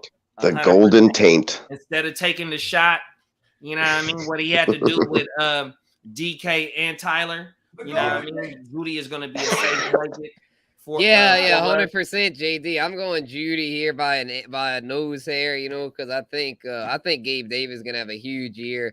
And yeah, exactly. I'm with Hess on this. Hess nailed it. Judy should have the edge, but Gabe Davis can eat well too, as he well said, because Gabe Davis has more upside, no doubt. I just think because we always talk PPR, I think in PPR with Russ, Judy's gonna, like JD said, be that safety blanket for Russ, and to where he's gonna edge out Gabe Davis in that regard, because Gabe Davis, as flashy as he is, he'll have his huge gains, but he's also gonna have a lot of duds mixed in probably, because Crowder. Yeah, he's not a sexy pick, but Crowder, like Isaiah McKenzie, those guys will get like the little short looks. Where Gabe Davis is going to be the big play field stretcher, so he'll have his moments. I bet their season stats will be really close, but I think Judy edges him out, and then on a per game consistency basis, definitely Judy, I think. I'm super excited for Judy because, you're talking about going from Drew Lock, and when he's a rookie, he has like the most uncatchable balls in the league. Yeah, he was hurt last year. Yeah. Like, I just feel like Judy's gonna be like a caged lion, like just ready to go. Now you got Russ ready to unleash, and he's one of the best route runners like in the league. Like, I'm really ready to see like him be a solid possession receiver for Russ, because Russ never really had like. Maybe a couple years here and there, but never really had a guy like Judy who can run routes like that. And then they got the Cortland Sutton who's going to take the top off it. And yeah, I just think both guys are good. Yeah, and that's going back to that, like with the quarterback with Drew Lock now in Seattle. That's why I'm not fucking with DK Metcalf, man. Hey, what's Drew Lock's real name? Isn't it something else? It's not like Andrew. It's like something different, isn't it? Or am I mistaken? Let's see. If that is your real name, Drew. Yeah, I'm not fucking with DK Metcalf. Unlocked. So, I've never been a big DK Metcalf fan. I always felt like Andrew he was Steven overhyped. Locke. Oh, okay. That's somebody else. I don't know. There was somebody else. So Jerry Judy's rookie year, 113 targets. Insane amount. Like, everyone would be like super, super excited. And he only has 52 receptions. Hey, you want to know a cool Drew Lock stat I remember from that year? So his he had his targets towards Jared Judy. 58% of those targets. So what do you get? 100 and some targets? 113. Yeah, 52 So for 113. over half of that, right, were deemed uncatchable. And Matt Harmon put us onto this one when me and Hustle had him on one time. Matt Harmon said Jared Judy, his separation and his success rate on like damn near every route was what we want. So it was really just the targets that were deemed uncatchable. Yeah, so he only catches 46% of the targets thrown, and then only half of those weren't catchable. Like Quality targets. Quality. Now you got Russ coming. Come on, man. Let's get it, bro. Give me Jerry Judy. Oh, and here goes Rasta's team. He's got Mahomes, ETN, Sanders, JJ, Chase, Schultz, Pittman, Metcalf, Judy, Burrow. No bench Christ. really, he says. So there you go. It's all the starters. Yeah, that team. I love it. Hey, I got one heavy. question. I got one question. Is it a 10-team dynasty or is it a 12-team dynasty? Because you got some bodies, bro. Yeah, Hey, I ain't gonna lie, Whether it some be a of my- super How flex many or not, teams? because I know motherfuckers is getting pushed down. But Yeah, you it's got super Mahomes flex. and Burrow. My single Alone? QB is that a super flex. Super flex. He's got flex. Mahomes and Burrow. Burrow. Listen, And That's JJ. even more And impressive JJ. than Chase and Jefferson. That's why I that's asked a if it was a gangster-ass team. 10-team league on my mama. And you They know said what? the Too? league with his co-host. Oh, it's a and hardcore 12 original team. Oh, subscribers. 12 12 team. teamer. That's There you fucking go. insane. No wonder he probably got his bench Shout is out to my probably his guy. bench is probably fucking practice squad. or Yeah, Bro, he had general no bench practice really, so squad. that's why he got rid of every piece of extra bench he's got to turn it into. Well, Well, you those got real enough estate. dynasty too, Fuck though, it. man. I'm always. Hey, you top know what heavy. that is? That's when you playing Monopoly and you put everything you have when you own Boardwalk and Park Place. So shout All out to in. my guy right there. I am not mad at That's you. how you win. All in. Figure it out later. Damn, he said was the last place team last year and had 6 2023 firsts and traded everything. Oh Holy hell yeah! I shit. would have done all that, especially with the hype on the 2023 draft class. Yeah, I would have sold all those picks just to grab guys that could help me The now. grab stud. You damn yeah, right. for sure. It's chess, not checkers. Right. Mama, give me some studs right now, bro. Pause. Hey, you know what's funny though about Dynasty too is like the shit I done in my Dynasty leagues last February. I might not have done that right now. You know what I mean? Yeah. Like, I'm so active that I get into these modes where I start making these trades and I'm like, yeah, a couple months later, I probably shouldn't have done that. I got a question for you in Dynasty, Bogey. What's In that? the hard to start Dynasty, are you feeling Zeke? I got Zeke on the block if you need a running back. I mean, I Think have about it Leonard later. in there. I got Think Leonard in about there. it. Think about it later when you get a chance to go, you know what I mean, to log in. But you know what though? I've been thinking a lot about my running back situation in that league because I got Lenny, I got Elijah Mitchell, and I got Monty Burns. Oh, And shit. like, you know what I mean? And I got that's I think I even just cut Gaskin. Like I was just like, get him off my Yeah, I team. just Pitch picked Carroll up gas. yeah, Gaskin. you smoothed him up. I picked up Gaskin. Gaskin is one of my Yeah. deep flyers, bro, this year. Yeah, think the production- listen, because you know what's And- crazy is like it for a dynasty league, it is a not a deep bench. So it's kind of cool though, because it adds a different dynamic. You know what I mean? Like people really got to decide who they want to hold. No, you Yeah. definitely have to weigh them the scales. Oh, I yeah. forgot what sign Yeah. has the scales. I think Libra. Yeah, Libra. We got to wait to Libra. That's Like, the sign is. like, You I let definitely go of during Robert those, you Tunyon. definitely got the way to scale. Even in the dynasty league with shout out to my dog. yeah, Skinner. it's a really shallow Man. bench there too. Yeah. Bro, it's I'm hurting so bad in that league for a running back, but I just got to wait it out and see what happens. And somebody on my bench will become a starter And I'm somewhere. I glad just both know. of y'all are in here, right? It's the people on the motherfucking wire that I want, but yet I've been trying to send out trades to get Slim down. open space. Yeah. But because that wire, man, there's some motherfuckers in that wire. In There's that hella league. motherfuckers out there. And then Oh, like, my mama.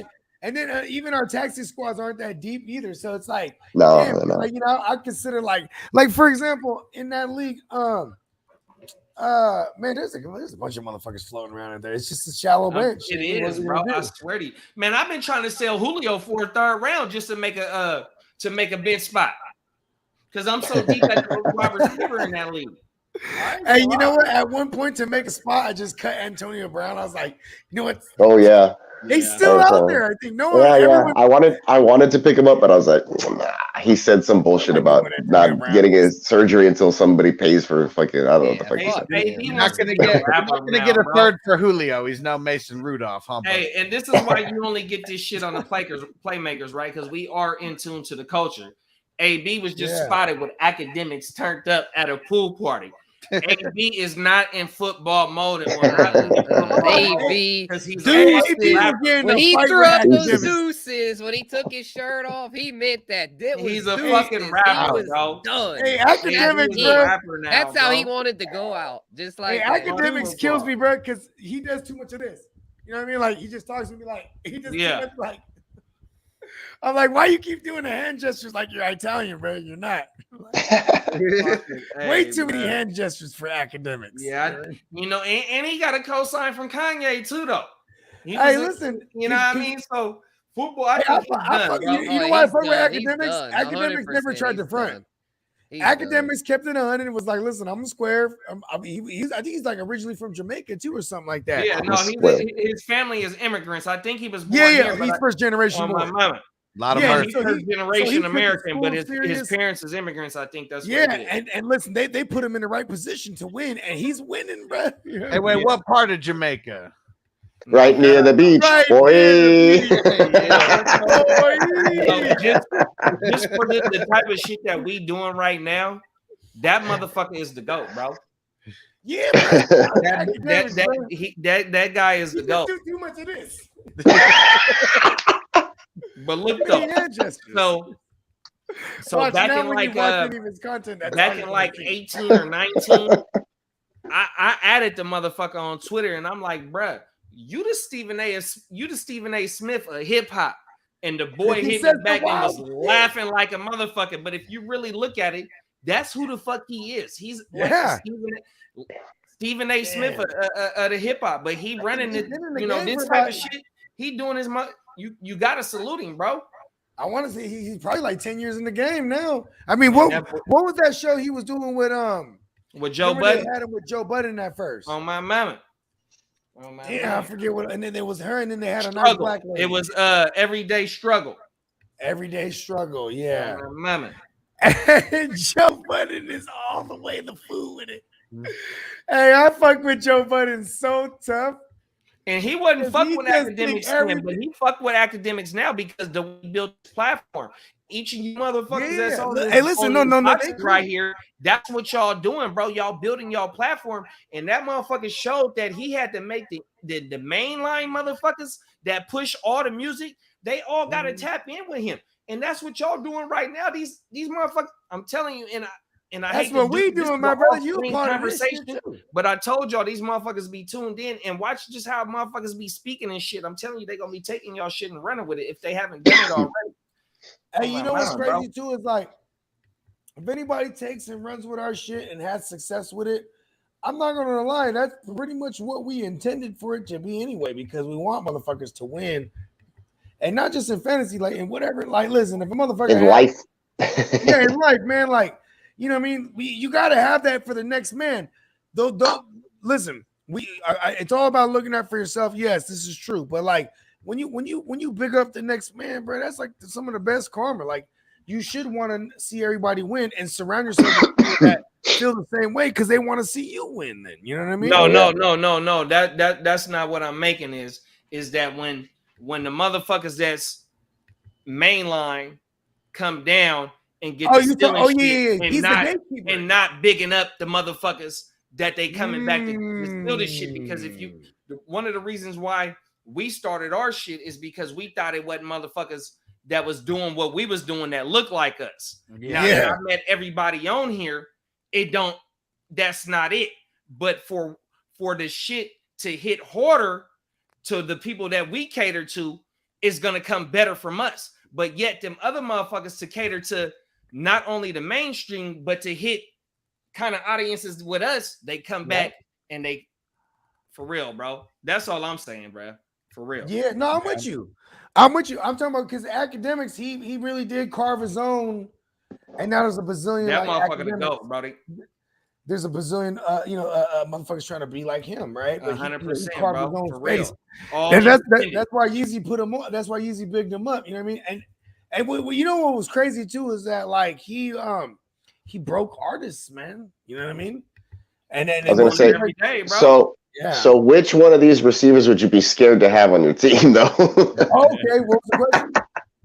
I was saying, which one of these guys, like Jeffrey, out of all these guys in the junior class, so like Gabe Davis, T. Higgins, Ayuk, Claypool, Judy, Lamb, Jefferson. I'm scared of I Claypool. say Mooney, Claypool. I say Mooney. Claypool's the worst. Mooney, I'm not scared of because I think he's got all the targets there in Chicago. He Claypool, had I'm scared 140 of. targets last year. Yeah, A-Rob the mob Okay, being there, bro. I'm with you. I'm gonna get off the Mooney thing. Because I do like Mooney being the one we can draft.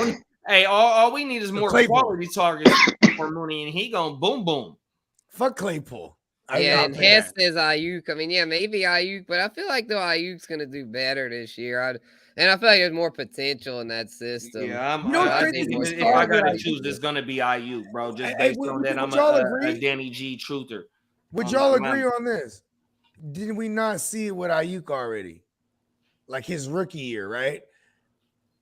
He went crazy. He was the only game in town. It was like he was the Amon-Ra St. Brown was the Brandon Ayuk of 2021.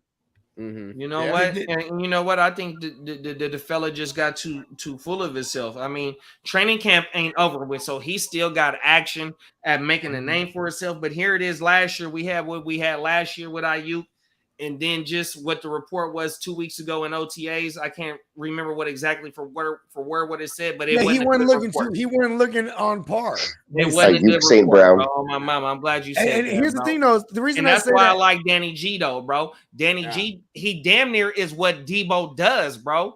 Is he's a yak dude, and then you also got to understand, even though we got Ayuk in this is his third season. We also have next year we're gonna have to see if we want to pick up the fifth option. You know what I mean? So basically, we finna see if he's a buster or not. And you just took the ball at the end of the third round. Yeah, and Jennings got extended too. And then Juwan Jennings, I forgot about who Juwan. was drafted. I should probably draft him right now. He was drafted the same year as Ayukin. Hey, here's my thing with Ayuk. There's this man, you motherfucker. I wanted to clarify what I was saying about St. Brown was the 2021 version of Ayuk because Ayuk St. Brown. Oh, at the end of the season, in 2020, everybody was hurt. George Kittle was hurt. Debo was hurt. Yeah, everybody died until Ayuk won people's ships. And Ayuk, he balled with every QB that we had. With motherfucking Buffer. Right? Yeah, so not Bethard, but Beffer. Yep. That's how Mac Dre would pronounce it. No, my mama. That's funny. He did it. He produced with all the motherfuckers. So, that's why he's kind of circa Amon-Ra St. Brown. And then what happened when everybody came back last year? Debo, Kittle, everything, and Ayuk, he kind of took the back seat. So you know what I'm saying? Sherfield. Don't forget about Sherfield, though, bro. Sherfield. And Sherfield still there. They brought him back too, I think, bro. Great, bro. I swear to you, bro. And for what Shanahan wants to do, especially having Lance in there, we don't got no time to get open, bro. We need Lance to do 1-2 and then take off 100% when he's dropping back. I saw like a little bit of film from like training camp, and they were all freaking option plays. Like the whole minute was just like every single one of the highlight film. You're goddamn right. It's going to be, and I hope and I pray to the football god that Lance can make a read, bro, because that was Trubisky's. He will be able to, bro. I mean the right read. In North Dakota, though, bro, they ran up under the center. He wasn't I'm aware of this. Division II football. It wasn't. It don't matter. It was experience under the center. That was probably the deal breaker where we got us Lance because it was really between Lance and Mac Jones. It wasn't between. I think when we got closer, Justin Fields wasn't in the conversation for us to draft him because Mac Jones played in Sarkisian's system, which is like the Shanahan ripoff. So he was already playing under center. Same thing with Lance. You know what I mean? Yeah, I remember Mac Jones. A lot of people pegged Mac Jones to y'all with that 3 pick. Yeah, you played in the same system. You had a lot of 49er fans taking the gun to their head. And me and you were on Lance. When they were talking about bringing Mac Jones. It was a lot of us. When I was on, radio in Northern California on any sports channel, they was dogging my boy Lynch, knock your head off, and Shanahan for even thinking about bringing Mac Jones in because you traded up all. Look at this though. Me and you. When I went the episode, if y'all want to check it out, it's called Bogey. Was it Bogey, Fear and Loathing in the Heart Start Studio? That's what the episode is called. If you guys want to look it up, it's called Bogey, Fear and Loathing in the Heart to Start Studios. I'm on the streams, and this is before the draft, and we were making our proclamations. Me and JD, we were firmly on Lance. Pause, and like what I'm saying. And shout out to Brody and Brody Cortez and Kev, but they were on Fields. You know what I mean? Oh yeah, Fields. Yeah, because Fields had the real high score and the Wonder Lick or something, or like people. It was he had 4.3 speed. That was another thing too. Yeah, and he was with the QB Academy thing. Yeah, but he was with Shanahan at that academy. But I'm glad you brought that up, Spence. I forgot about that. Yeah, but so was Lance too, though. That's one thing we found out later too. That Lance was in that same academy. Oh, okay. But he just wasn't getting the same attention because if you're Shanahan's been a part of this academy before he was a head coach, right? So he continued to be a part of this academy, and he used it to his advantage because now you bring in all the QBs and you get your first hands-on with these QBs. You know what I mean? So he was showing extra attention to Justin Fields, probably because he was like, all right, this is the much time I'm going to have with him. Let me see, because they wanted to make sure that he wasn't their guy. In hindsight, I guess. You know what I mean? Or you can just say Shanahan's a Sagittarius. He's a hell of a gambler. And he's like, Lance has the more upside. Guy. Fuck it, yeah. So then Ayuk is your answer? Definitely has. You're saying Ayuk is the guy you're scared to have on the team? Yes. And like, that's Ayuk and Claypool for me, I guess. Months ago, and Davis is also kind of scary. I mean, I don't know. Not necessarily, though. I think I'd be more scared to have either. I'd be all right with Davis. I mean, that offense. I mean, the vacated targets. Davis. I'm over the. I have him on a couple of teams. I'm sure. Pretty sure I do. I think like if I'm thinking like Davis or Cortland Sutton, it's like it's really a thinker there. You know what I mean? Because that's like the you know what I mean. Mm-hmm. Where it's like, okay, do I go with a guy? Davis, bro. Give me Davis. I'm not really fucking with Sutton. I was saying that. You know what?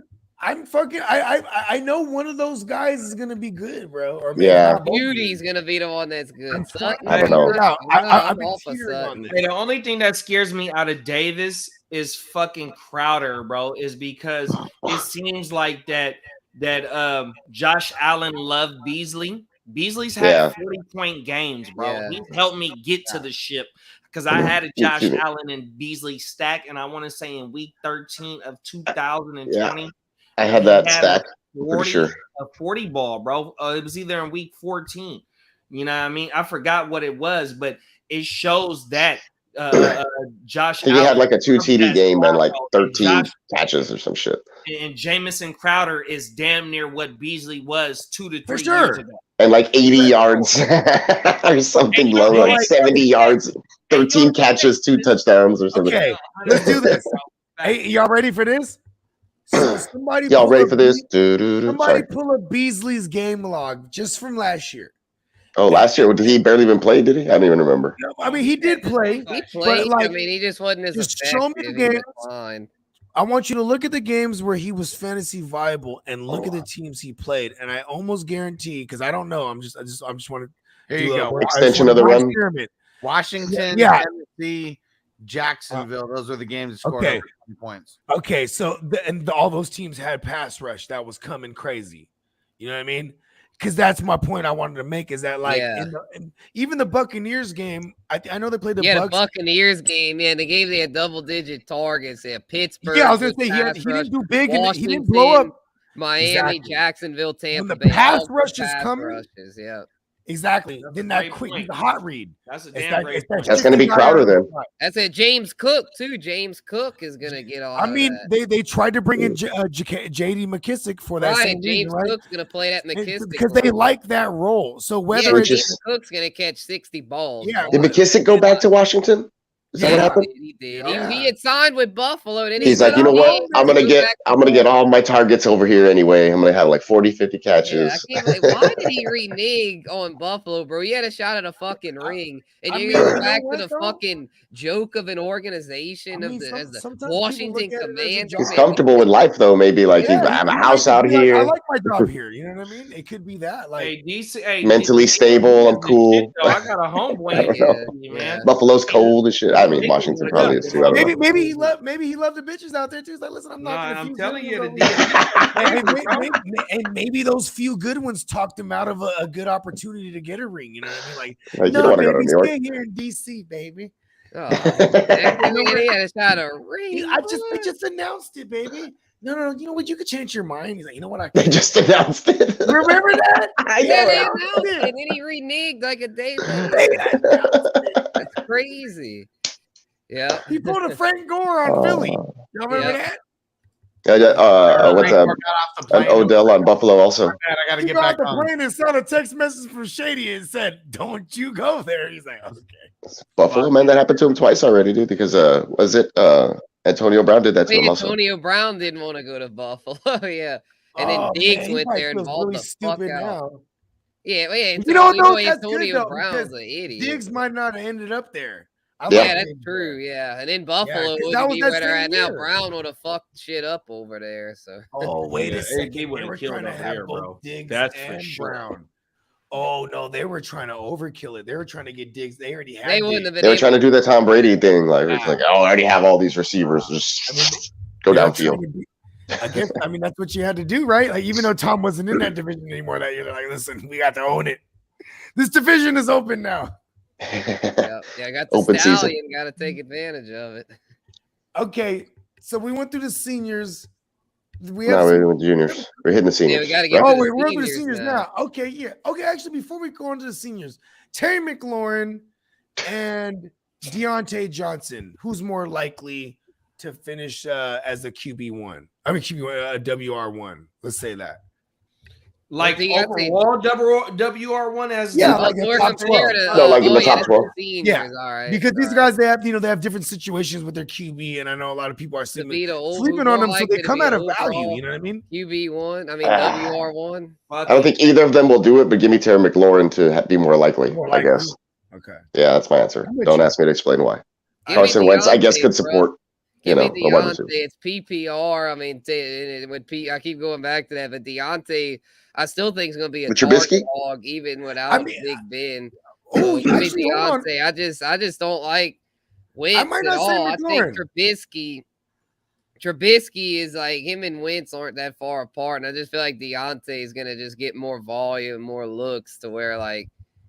Yeah, I'm going Because- with him. I don't trust that Washington system at all. Not that Look at Pittsburgh's that much better, but I just think McLaurin will get hyper targeted as opposed to like Well, they Claypool brought hanging Dotson. around, and They got Dotson now. and then they got another. Yeah, but then Pittsburgh drafted another what Pickens or I mean Pickens, yeah. I mean they're okay. close. You're It's right. close. I'm gonna stay with McLaurin.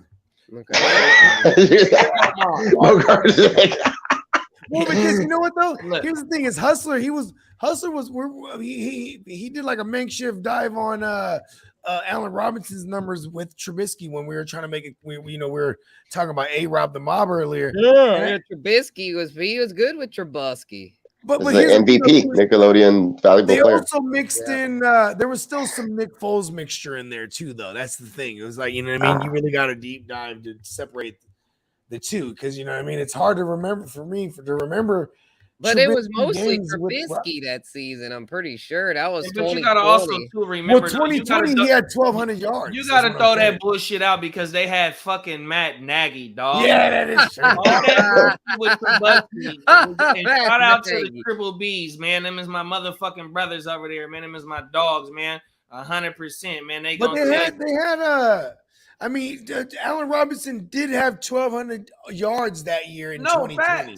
No, that he was a fucking dog, but for the But it was development, such a bad for play. the development of Nagy, and Nagy told them when he came and got the job that I'm finna fix this boy. Y'all took him number 4 overall, 3 overall, whatever the fuck it is. 2 overall, I'm finna fix it. Trubisky. I come from fucking Andy Reid. Oh, we are in the seniors, right? Oh no, we haven't talked about the seniors yet because that's the senior class, right? DK and all them. Right. Yeah, well, Deontay Johnson's in the seniors. Also. Right. So okay, so I had it right. Yeah, we've moved on to the seniors. So my point is, I'm sure. On the reason why I'm taking I thought it ran in a circle for a second. Yeah, no, definitely. What the reason why I'm taking T-Mac is because I feel like the Deontay and I will hope everybody knows. I know the motherfuckers, that's in our league. They know I Deontay is my fucking guy, bro. Yeah, you rock 100%. Coming out of, I think he came out of the MAC division, 3rd round pick.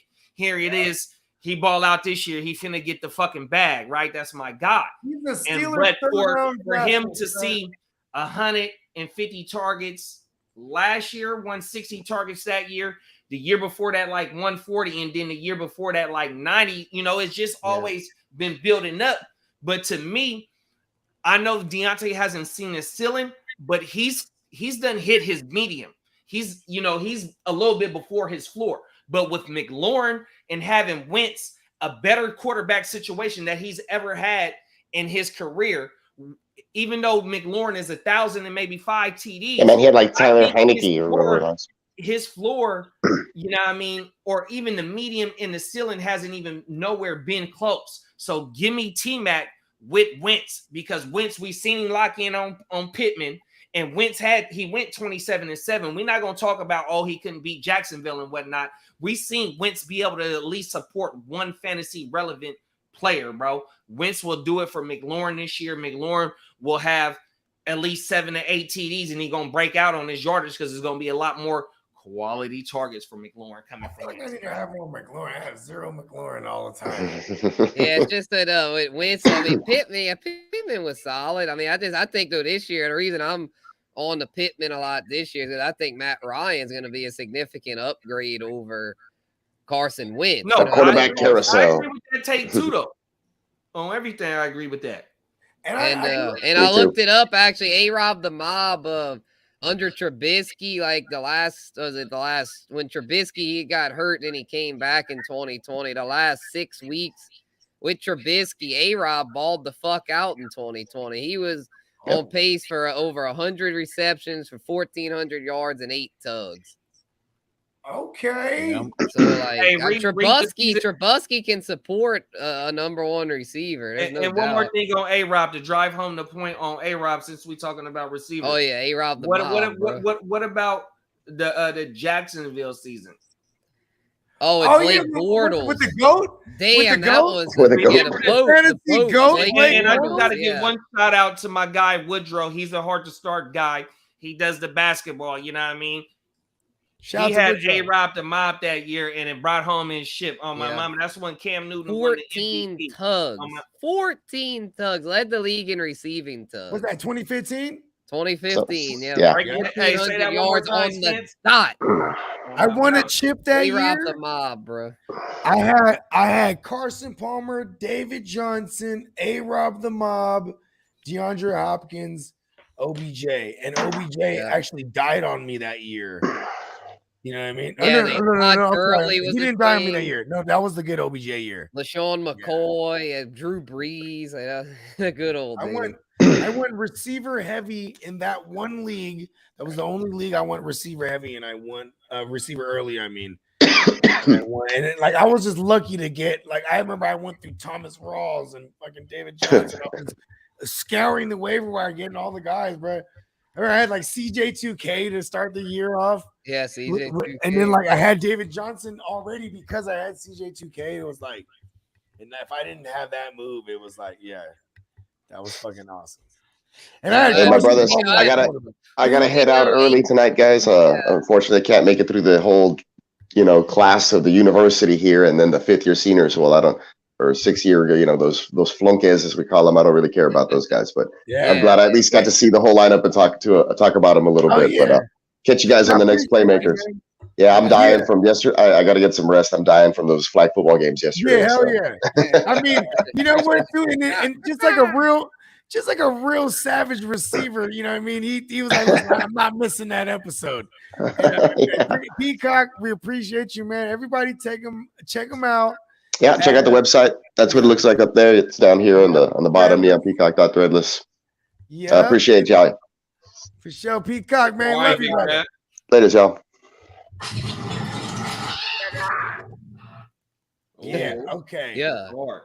What else do we got? Because we wanted to shit on a couple of these, a couple of the yellow bus, riders, and Alvin Ridley, your ass got expelled from Receiver University. he's held back. He's now he can't even play until his 6th year. He's on the dean's list now. He's on the dean's exempt list. Oh, well, yeah, he is suspended indefinitely. Yeah, he ain't coming back for a long time. ISS, in-school suspension. They locked his ass up, bro. He ain't coming back for a long time. I'm sure we got a bunch of ghetto people who've been on that ISS before. I know I have. Yeah, we used to call that Saturday school, bro, where it's like, if it wasn't like the super big offense, you had to come in for like a 4-hour session on Saturday. And I swear I was like, damn, this is what the Breakfast Club was. Man, and that was some bullshit. The only time that I ever got Saturday is because I used to hustle candy at school. And like one of the teachers like jacked my candy and gave me Saturday school because of it. Because it was maybe like my 5th offense or something. So the 5th time they told me to stop selling it. And I wasn't. I wasn't listening. And it was on my birthday. America. Hey, look though. That's why you the motherfucking huts. You was trapping in school with the candies, legitly. Yeah. Oh, my mama. I used to get suspended all the time. Yeah. I remember those days. And so there's other 5th year seniors who we're talking about because we do got some guys in the alumni. Those 5th. Yeah. Shout out the alumni. Yeah. But we had these real quick. Yeah. So we got DJ Chark, Christian Kirk, MVS, Russell Gage. Literally everybody. In their 5th year on different squads now, they couldn't even graduate to where they stayed, at the same squad. They're all on different squads now. Who's the guy who produces out of these guys? Who's the guy who can actually graduate this year out of these 5th year seniors? Oh, it's got to be Christian Kirk because of Trevor Lawrence, bro. Trevor Lawrence going to be, all right, you need to graduate. I got you, dog. Christian Kirk's going to do, I'm gonna say a lot better because he did pretty well last year. I mean, with in his 4th year, I think 5th year though, with T-Law, he'll take a little step forward as like their go-to option. He got his bag, a pretty big bag. He's the only. Yeah. I mean, Gage and MVS got decent bags, but Kirk's the only one out of these to get a big bag. So yeah, I definitely would go with Kirk. Give me 12 gauge rush. The motherfucking shotty on everything, 100%. You know what I mean? Shout out to 12 gauge shotty in San Diego too. He's a rapper. Yeah. My mama, he's tapped in with our family, 100%. The Mary Jane junkies, yeah, 100%. You know what I mean? So Russ is walking into a situation. If Godwin does start the season on the pup, he will. He gonna ball, bro, 100%. Brady, I got a lot of high hopes for Russell Gage this year, bro. I think he's walking into the perfect situation. I mean, fucking Godwin ACL in week 14, coming back in 6 months. I don't know. It might be done. Not likely. He's rubbing avocado on it. I gotta go with Gage, bro. Well, yeah, Brady's. He calls Tom. He calls Tom. Tom's Brady's like, gonna get him. He's like, how's it going, man? How's the rehab? He's like, man, I keep rubbing those avocados on it, like you said, man. It feels the same, man. He's like, I mean, MVS and Gage. You have to believe. You got to go to the church of Tom Brady. Oh yeah, MVS.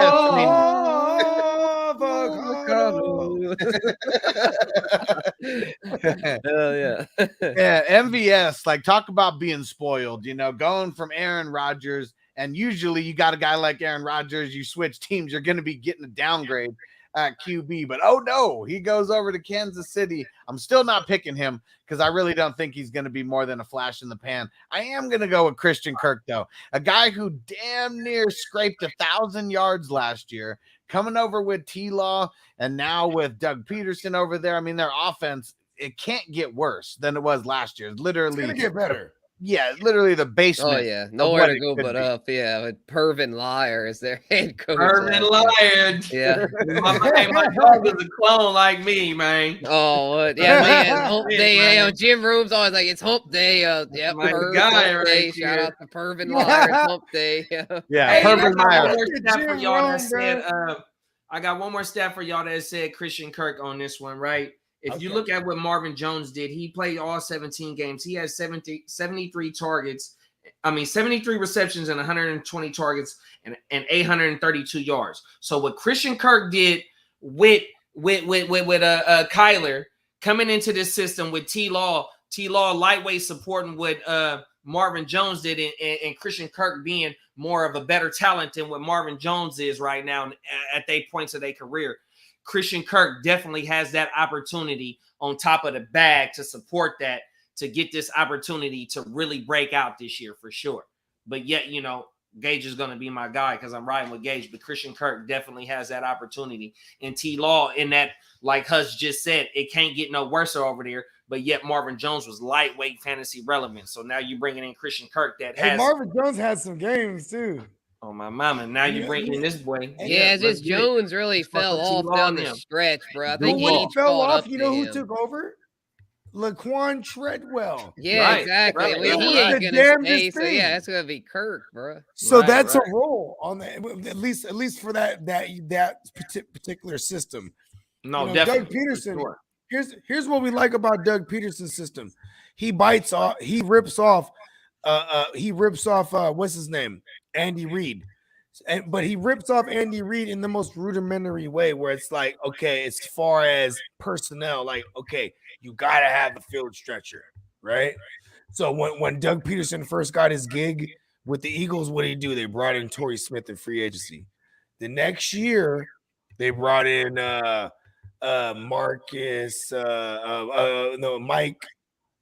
Mike Wallace, right? So they just bring in, then they even at one point brought back Deshaun Jackson, right? Because that's a role in that system. Yes. So I feel like Marvin Jones still being on the team, that's the role he's gonna play. Just the guy who just stretches the field.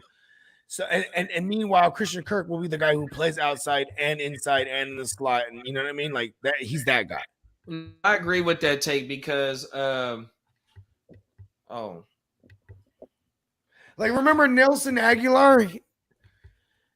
Yeah, I know. Nelson Definitely. Aguilar caught a Kirk's gang gonna of eat touchdowns. in that yeah, system. no. He's gonna be the Alshon Jeffrey role. Well, in no, that but system. hear me out though.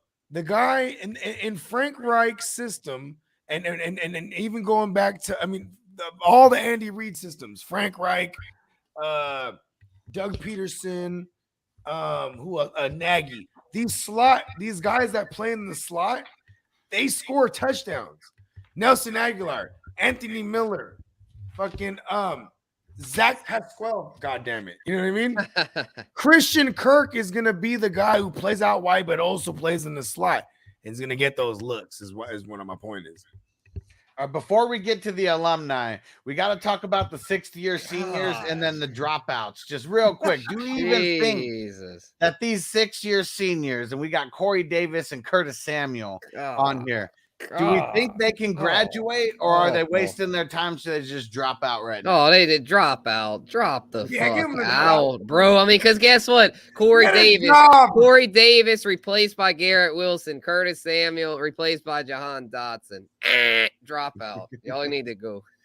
Hey, Curtis Samuel might got action at getting his GED when he's 20 years old. Yeah, like quarter He on got a a little- pimp, bro. He could be like Curtis he's Samuel quarter got on a pimp. tad bit of action, but Corey Davis, he just got his bag. So, shout out to him for being a top 5 pick. You know what I mean? He got his second contract, but, they got young bulls over there. You know what I mean? It's time for you to go, bro. But Samuel, he might be at your here in Sacramento. We got continuation schools and night schools. Oh, yeah. You know what I mean? To get your credits up. You know what I mean? Why Real you going fast. nice So man? Samuel got a little bit of action. What Yeah, about another- these yeah, guys? another- We got 2 dropouts. So these are the guys who are like they couldn't even hang on as 7th-year seniors, damn near dropouts. Will Fuller and Michael Thomas. Any of I like. Michael Thomas. What are you? Come on, he had a record-setting season. I mean, a long time ago. I mean, at Yeah. this point, In a Come land on, far, far away. come on, don't do He's my been boy left for MT dead. like that. he's Make been the left case, for Guru. dead. Make the Let's case. see this. Let's see this. Yeah, Mike Thomas started in he graduated. He had 4 great years. He graduated with 120 honors after catches. 2019. I'm with that.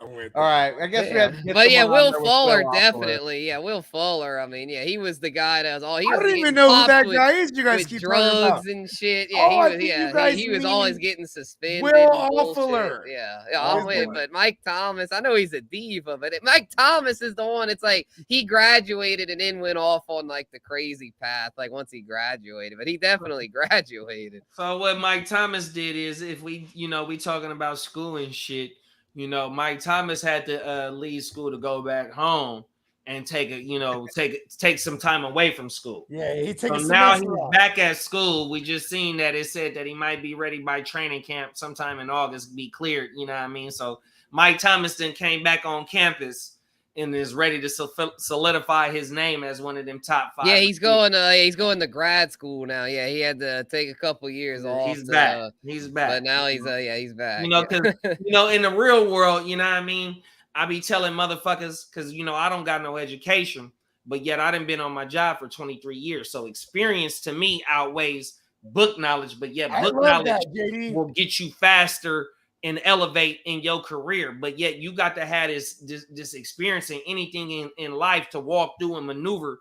You got to walk it and talk it in order to maneuver through it instead of reading about it and whoop. And that's because I got a college student, but yet, Mike Thomas, he done walked it and talked it in this league and then showed that he can produce. Bro had to take some time away. Boom. Here it is now. He coming back to make a name for himself. 100%. That was fucking noble than a motherfucker right there. Listen.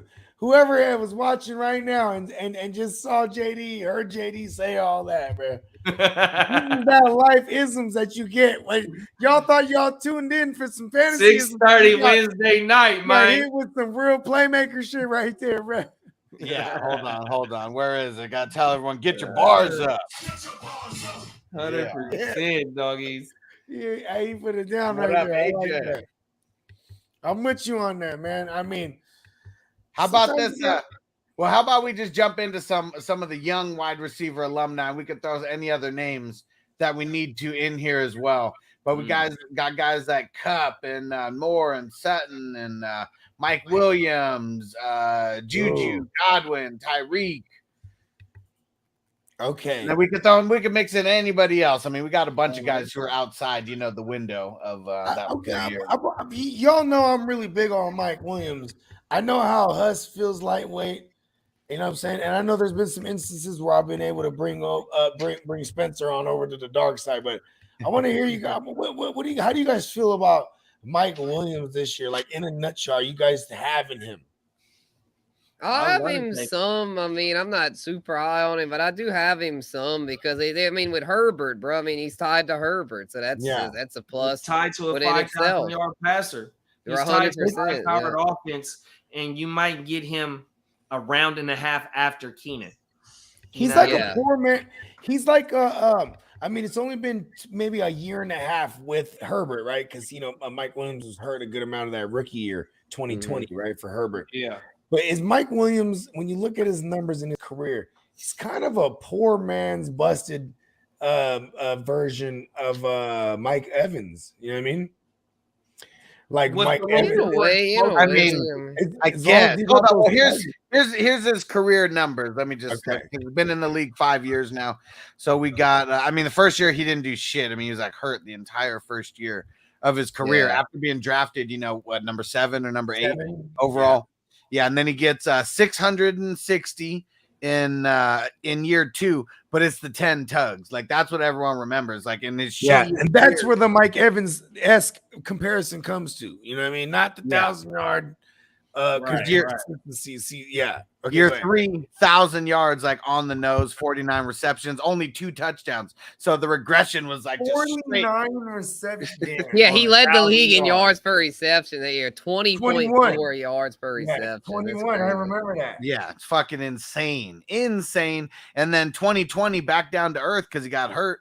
And then 750, 5 tugs, 48 receptions. So he still hasn't even broken 50 receptions. Okay, so let me just Or, well, get off. he the did Mike break it. Evans comparison. Yeah, he didn't Yeah, break. crazy 50. thing is Get that all the way off that. with BMW in 2019, that was with Phillip Rivers his last year as a Charger when his arm was starting to decline. That's really insane.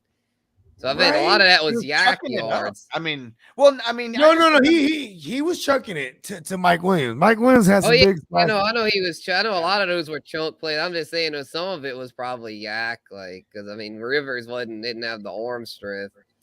He's just big. I mean, I think Rivers was making bad throws, throwing it up, and Mike Williams, big ass 6'4", just skying everybody and coming down like he does, like a fucking 1,000-ton of bricks on his hip and hurting himself. On my mama. Damn, you go get that bitch. I know, and that's exactly like I love BMW in a way, but the reason I don't, a lot of times it's hard for me to declare him like one of my guys is because I feel like he's an injury waiting to happen. He just has that kind of reckless. But that's why style. if you do drafting, you sell high on his first game, bro. Yeah, exactly. Yeah, last year, one, imagine if you you'd have sold keep high it on him after the first half when he was a top 5 receiver. You'd have gotten a shitload back. That's why I love being me too. I love being me because no matter how much I love a player, if he blows up and I can get everything I need to fix the mistakes I've made on my team, motherfucking right. I'm fucking doing it. You know what I mean? Motherfucking right, bro.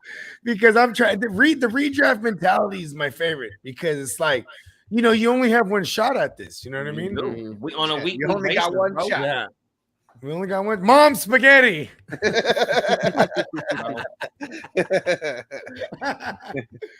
I think okay. Do we have any more fun? You guys got any more fun throwouts for some receivers? Oh yeah, I just got to give a shout out to the other OGs out of these guys. Shout out to motherfucking Devontae and Digsies, man. Oh yeah, 100%, man. Them guys. Oh yeah, those are the old team. alumni. Yeah. I got a Devontae Diggs team, and I'm Devontae. I think Devontae. Yeah, that was mock draft Monday had a Devontae Diggs team. Nice. Mama, I think Devontae still makes his case to be, as a top 5 wide receiver easily. I ain't gonna say top 3 because I think the two. I was gonna say that's the two LSU boys is gonna be there, and I think somebody might sneak in this year as the top 3, but Devontae still will make his case to be a top 5 wide receiver easily. Yeah, some sneak-ins. Let's talk about that. Who are some sneak-ins for the top 3? Like, give me some candidates. CD I'm gonna say Lamb, Mike I Williams. guess. Okay, you got CD. I like Mike Williams to be a sneak-in. You know what I mean? Yeah, as long as we don't die. He definitely has the pathway because of the offense that he plays in. Yeah, definitely. I mean, if you're gonna talk about Mike, why don't we talk about Keenan? Ooh, I like that. He's right. He's definitely up there, and he's consistent. We just talked about it last week. I forgot matter of fact, it was when we was doing the tight ends, and we was putting Keenan in some mixes with Waller. Okay, and some of the other men. Y'all ready for this? Keenan Allen is playing in the same offense that produced can't guard Mike to break the single season reception record. You know what I mean? True. That's fucking true. Yeah. Yeah. You know I mean, in a way, Lombard. Oh, yeah, that's Lombard. I was like, he didn't play that big of a role with the Saints, but I bet he was involved enough to steal a lot of Sean Payton's secrets. No, that's what I mean. Yeah, he wasn't the guy calling the plays over there in New Orleans for damn show. Nah, he wasn't even the OC. He was the quarterback coach, right? Yeah, it's like the way, like LaFleur, like you say, it was a Shanahan rip-off, Lombardi. But you know what they do? They're going to rip it off. No, definitely rip it right off. Hey, that's just like at work too, though. When you come up, when you come up under one of the OGs and you work for multiple OGs, when you get the headshot, you take that shit, everything that you learn from them dudes, and you add 100%. That with the sauce that you got. That's just like you, Spence. You come from the land of gumbo. How many ingredients in the gumbo? So it's a different chef that make it every time, but yet it's damn near the same shit that you learn from other motherfuckers going along, bro. Mm-hmm. Yeah, for sure, Yeah, and then I guess Cortland Sutton. He could be. He was the class before this, right? As far as if we were going to talk about six, because he definitely is. He's a young alumni. Oh, he's a 5th-year senior, is he? 18. No, wait, Sutton. Let's see. He was drafted 2018. No, yeah, Sutton was in 5th-year seniors. Yeah, he'll be 5th year, and that's Okay, yeah. so we're not 'cause- even touching on it because then you know what I'm saying. He's another guy. I put him with the young alums. Even Okay, yeah. All right, well, shit, man. What about Mike? Okay, what about Mike Evans? Mike Evans. It's funny because he doesn't go where he should go in redrafts. he he went super high in AJ as the AJ's in here. He went super high in the mock tonight. But AJ, I'm starting to learn that about AJ. AJ's co-host, actually. He's AJ's feeling co-host. he's feeling Mike Evans. I remember when we did when I did the morning show with y'all. Yeah, check this out. AJ didn't even get Mike Evans because guess what? His co-host dude pulled him up in with the 2-6 pick 2-6 in a single QB league. Mike Evans could be going like that. Because he's going inside the top 12 heavily, and like that's because that he thinks that no Godwin. Oh, Gronk smash Gronk or whatever fuck we just said he was. Right. We'll go with Gronk smash. And 8 fucking 1,000-yard seasons in a row to start his career. Right. And on another note, with Mike, but the past couple though were weak 1,000-yard seasons. But you know what? He wouldn't have had 1,000 last year if it wasn't for the 7. That's the part we won't highlight, though, right? You gotta understand, though. I'm just letting people know to put it through for context, because I mean, we said it in the 2020 it was 1,006. So I mean, in 2017 1,001. So he's been pretty fortunate. But watch to have all those 1,000-yard seasons. I got one thing for you to go look. I got one thing for you to go look on Mike Evans. Mike Evans, how many years y'all give Mike Evans to be, produce at a high fantasy relevant production? How many more years? Yeah, he's 28. So I'd say 3 to 4 more. 3 to 4. Okay, and you say 1, right? Well, I mean, because I think Brady's there for 1 more year. Thank you. Babe. Oh, okay. You mean as far as like really high production? Okay. But look, so my point is though, on a deeper level, thank you, babe. On a deeper level, with Mike Evans is that with him already having 8 1,000-yard seasons, and if he can play 2 more seasons in his floor is 1,000-yard season. If you go look at how many receivers in the Hall of Fame have 10,000 plus yards, Mike Evans is going to be damn near borderline Hall of Fame. Oh, yeah, he'll be a Hall of Famer. Yeah, he'll be a Hall of Famer. And in this generation of wide receivers, he's for sure one of them dudes that's going to be a Hall of Fame wide receiver. Hey, you know what that is? And here's one thing real quick, too, because his yardage, it may have been like the worst, and his receptions, maybe that's not his best. But those touchdowns, though, 14 and 13 in the last 2 years. And one more thing, Huss, I'm glad you said that. That motherfucker has about like 74 TDs, too, though, huh? Let me see what he has total. Hold on. Yeah, I got Evans, man. I hope y'all are right about this with Evans. I got Evans and Brady stacked up in the Hustler 16. So my team fixing to be yay. You got to be happy about that. So if that my team fixing to go yay. 75. Yep. 75 turns. 75. So if that motherfucker goes over 10,000 yards and over 100 TDs or close to 100 TDs in his career, bro. That's Hall of Fame. Hall of Fame. Oh yeah, first ballot. Hey, Mike Evans he already got a ring. And he's got a ring. Yep. First ballot Hall of Famer. 100%. You know what could really hurt him actually too is if he continues to get these numbers with Brady. I dropped my beer, y'all. It's my bad. No, all good. Because at the end of the day too is he did most of his damage without Brady, bro. Like those are phenomenal numbers. It don't matter about the target market share, none of that. Like besides Vincent Jackson, when Vincent Jackson was over there, DJ was a dog, bro. Yeah, because that's what Mike Evans like. You know what, Hush? You know how I just talked about Shotty, and you know about Shotty? Yeah. So my boy Mike Floyd, or Floyd, is from Sacramento. The boy that ran on the side of VJ. Okay. He's from Sacramento. Hold on. Floyd. Malcolm Floyd, excuse me. Yeah. Not Mike Floyd, Malcolm Floyd. Yeah. He's from Sacramento, bro. Floyd. 100%. He's from Sac, bro, on my mind. He ran on the side of VJ. Hey, listen, I had a couple spot starts legendary, bro. When Keenan Allen went down the rookie year, I had some Malcolm Floyd spot starts with the Chargers. fucking clutch.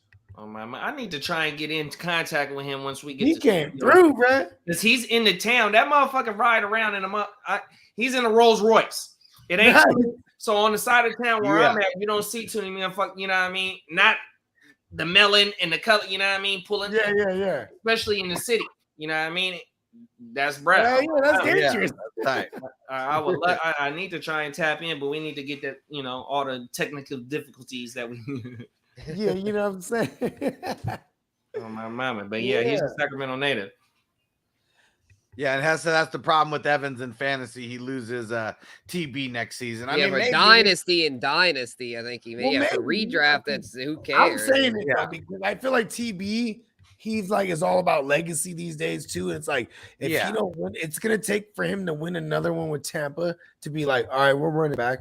Like I think he'll explore options. He sees Mahomes on the rise. He sees Burrow on the rise. He doesn't want his legacy to die in a couple years, even though it never will. But you know what I mean. If I they agree win, 100%. Yeah, watch. I took Brady in dynasty. I'm gonna have Brady for the next 5 years because avocado still exists. Yes, exactly. Look. Jay Love, poke fun at Jay Love, and he was like saying, he said I was nuts for taking Brady in the second in that startup. But guess what? Avocados still exist, but they still exist. You got to understand, Brady is Jordan, bro. They have that ego to where if I'm performing at a high level, I'm gonna keep doing it, bro. Yeah, exactly. Brady said it himself. Ego, Brady shitting on the younger generation. The motherfucker almost what he throw for 4,800 last year and 5,000.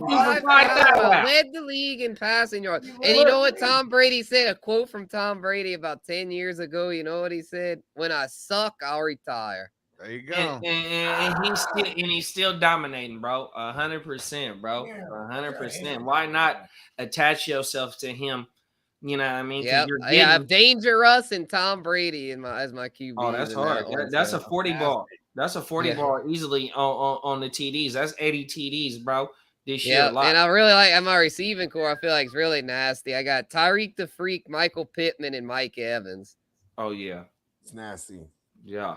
Damn it. That's going to be the team we got to look out for. Yeah, because that was the one I made some trades. I traded up. I traded down. I traded down with Titans. He traded up, and then I got that extra pick to get Evans.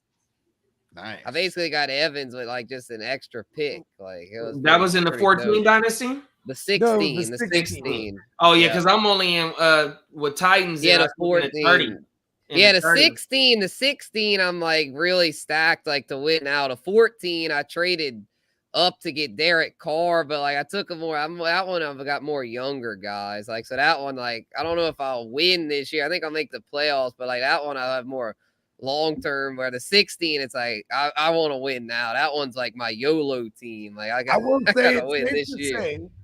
As long as you ain't built like a I mean, I'm not gonna say any names, but a certain, fill in a blank team, right? Yeah, we know what you're talking about. Yeah, like you probably, you know what I mean? You know what I mean? Like everybody has a chance theoretically because we don't know, injuries, all this type of shit, right? Plus, other variables, making trades, stuff like that. It's like, there's a lot more variables that are gonna get thrown in. It's all about winning now, and like once the year starts. Just be the guy that sends trade offers out. Be that guy. I'm saying this to everybody watching. Yeah, Bogey's just trying to get some fish on that line, aren't you, motherfucker? Oh yeah. Yeah,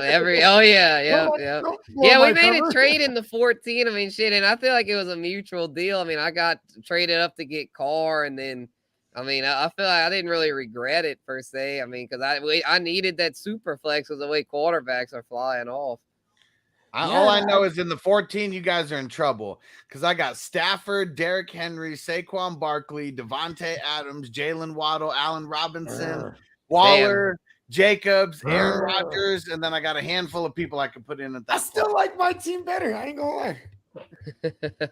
The 14, I'm looking to year 23 for sure, bro. I ain't even know. Oh yeah, y'all made that big trade. Yeah, you and Huss. Yeah, y'all made that huge trade where like JD was like, I want to build for the future, and Huss was that's Huss's YOLO team in the 14.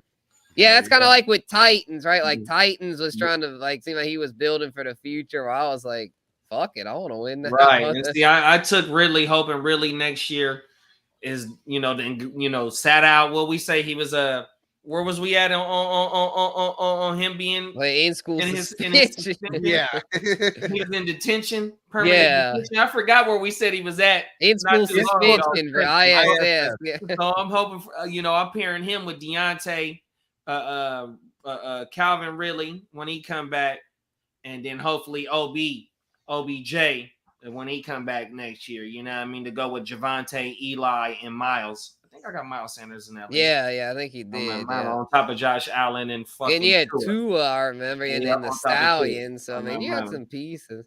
Right. I cannot wait. I got Kittle in that one. Last year, my tight end is in that league. Let me go look. Last year, I started 9 of these dynasties. I made the championship in 4, won 2, and lost 2. And now a lot of the people who are in these dynasties this year, it's a lot of guys carrying over, wanting to get into new ones. So everyone is real seasoned in these ones. It's gonna be a lot harder. And those are tight end premium too, huh? Yep. Yeah. Yep. Yeah, I got Dalton Schultz in that fucking Oh, nice. Yeah, Schultz go hard. Yeah. Yeah, we were talking about earlier at the beginning of the season, though. It's going to be real rough for me at the beginning of the season in that dynasty. I think we play in week 1, JD. Is that right? It's getting even rougher now. Uh-oh. But that's that team. That's not my YOLO team. That team's got some more. Oh yeah, we do play. Oh my Here's the thing about the hustle teams, like in that format, is like you could have the baddest fucking offense in the world. Oh yeah, and the IDP the defense isn't good. Like it'll happen to you, and then also at the same time, like the people with the baddest defense in the world, like it's finding the balance. Like you know what I mean? Like you gotta find the balance. And then also too, the good old fashioned luck comes. That's all. I got Pete Werner in that one. Ball Pete Werner, the difference. If you get a good schedule where like you happen to have like the string of teams that have to get it together, right? You know what I mean? Like, man, I feel like that's me and Hustle say this all the time. But that's why I don't like Yahoo. I feel like every time I play Yahoo redraft leagues, it puts me with the hardest schedule all the time. Yeah. Hey, you know what's funny that you brought up the IDP part of that of the dynasties in of the Hus dynasties is that I had on my first player that I chose, I had Myles Garrett and the linebacker from Jacksonville, I think it was, right? Olokun. But so when I was looking at their stats, because like I said, this is my first time playing IDP, right? And I seen Garrett had a 48-point game. Yeah, it was a 4-sack game. I'm like, get the fuck. I don't even. I might have seen a 60-point game. I seen a 50-point game for sure. But when I seen, I'm like, oh, from a defense, I'm like, oh yeah. Hey, Myles Garrett's a bad motherfucker, bro. Even though he might not be consistent every week like that, but one of them boom games, and like you said, I think what is it? 6 defensive starters in 9. Yeah. Right. You got to be deep. Your offense can be tight as shit, but if your defense ain't coming with it, bro, you ain't got no shot because that's well balanced on defense and offense. You know what's crazy too is that's been my struggle in those leagues. Is like I'll look at what someone needs on offense, I'll offer it to them. Like, oh, they need a receiver. I'll offer them receiver, and then you know what I'm saying, I'm trying to get back something on defense, and it's like I can never get anything to transpire because I'm like, I don't know. It's so hard to gauge how people value the IDP players. You know what I mean? Yeah, right. Outside of the big ass names, you know what I mean? And matter of fact, I don't ever have those big ass names because I don't grab them early, so I wouldn't know how to approach buying those big ass names either. Right. You know what I mean? Like I'm like, damn, this guy might overprice me, and then because I've never been able to get anything to transpire sending offers out. You know what I mean? Like I'm trying to get me Roquan on teams and leagues that don't have Roquan. Like you know what I mean? Let me see what Roquan. Let me see how they value Roquan. It'd be like way much. You know what's gonna be more even interesting, bro? That you even say that is the draft, because now instead of only worrying about running backs and receivers in drafts, you're going to be worried about because a lot of defensive players go in the top 5 and shit like that. So motherfuckers, when the draft comes, even though in Dynasty, you know, draft capital is gold to me. I love draft capital. But Yeah. it's gonna be Fuck really yeah. interesting to Especially see with where the veterans. defensive players are going in our draft because you know what I mean. Because they work gold too, bro. So a lot of the offensive motherfuckers might be sliding. That shit gonna be hella interesting to me, dog. There's gonna be a handful of redraft leagues this year, like the SBI. You know what I'm saying? When we narrow down the 14, because we have like 3 or 4 people to replace. You know, I say 3 or 4 because Clock said if I'm back on time, I'm in that motherfucker. So it might only be 3, and we already have the 3 replacements. It's Spencer. Who else? Huss, and then we had one more. Damn, who was it? Either way, my point is, we're thinking about going. Peacock. It was Peacock. Oh, right? Peacock. There it is. Yeah, we're thinking about going, like 4 IDPs, where it's instead of a team defense, just 4 IDPs, just all flex, or go 6 IDPs where it's 1 of each and then 3 flex. You know what I mean? Because I'm a big team defense in there. We have team defense in the SBI, and the team defense goes crazy. You know what I'm saying? There's been like some 30, 35, 40-point defensive team defense outings in that format because you get points for everything. You know what I mean? And so the options is either going to be 4 and 6 IDPs in the. Well, first I'll say, do you guys want team defense or are you willing to do IDP? And then I'll say if you're willing, I'd rather IDP than I'd rather do like IDP so I can Me get my too. feet wet. But you got to go tap in with them other motherfuckers that Yeah. And, But, and the buy-in is going up too. No, the buy-in will be the same, $150. Yeah. Because then we have a good system with 14. We pay out the payouts with side purses. Yeah. Oh, man, this shit is crazy, man. For y'all motherfuckers that's still tuned in watching, and for the motherfuckers that's gonna watch afterwards, man, redraft season is here. This is where all the 50 days away. How many? 50. Yeah, kickoff. Hey, we need a kickoff. Less than a month away to a lot of these fucking. Go, Shawty. It's your birthday. Go, Shawty. We need one of them drops for today, bro. We should have had that on there, man. 50 days away. 50 days, bro.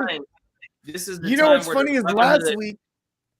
Look at this. Last week I was looking at the dates, right? And because I'm always looking at the countdown every day, right? Trying to keep up with it. And then last week it was like Thursday. I was talking to both. I talked to both Huss and Spence about this, and I was like, maybe for next week, because I knew it would be 50 days today, right? I said, what if next week Playmakers we do like 50 cool stats that people didn't know about receivers? But I was like, that would have required a lot of work for each of us, like 10 each. But then I also thought like that would be really easy. But then I thought you would have told me that because you know what I thought of right off. Because you got a billion of them.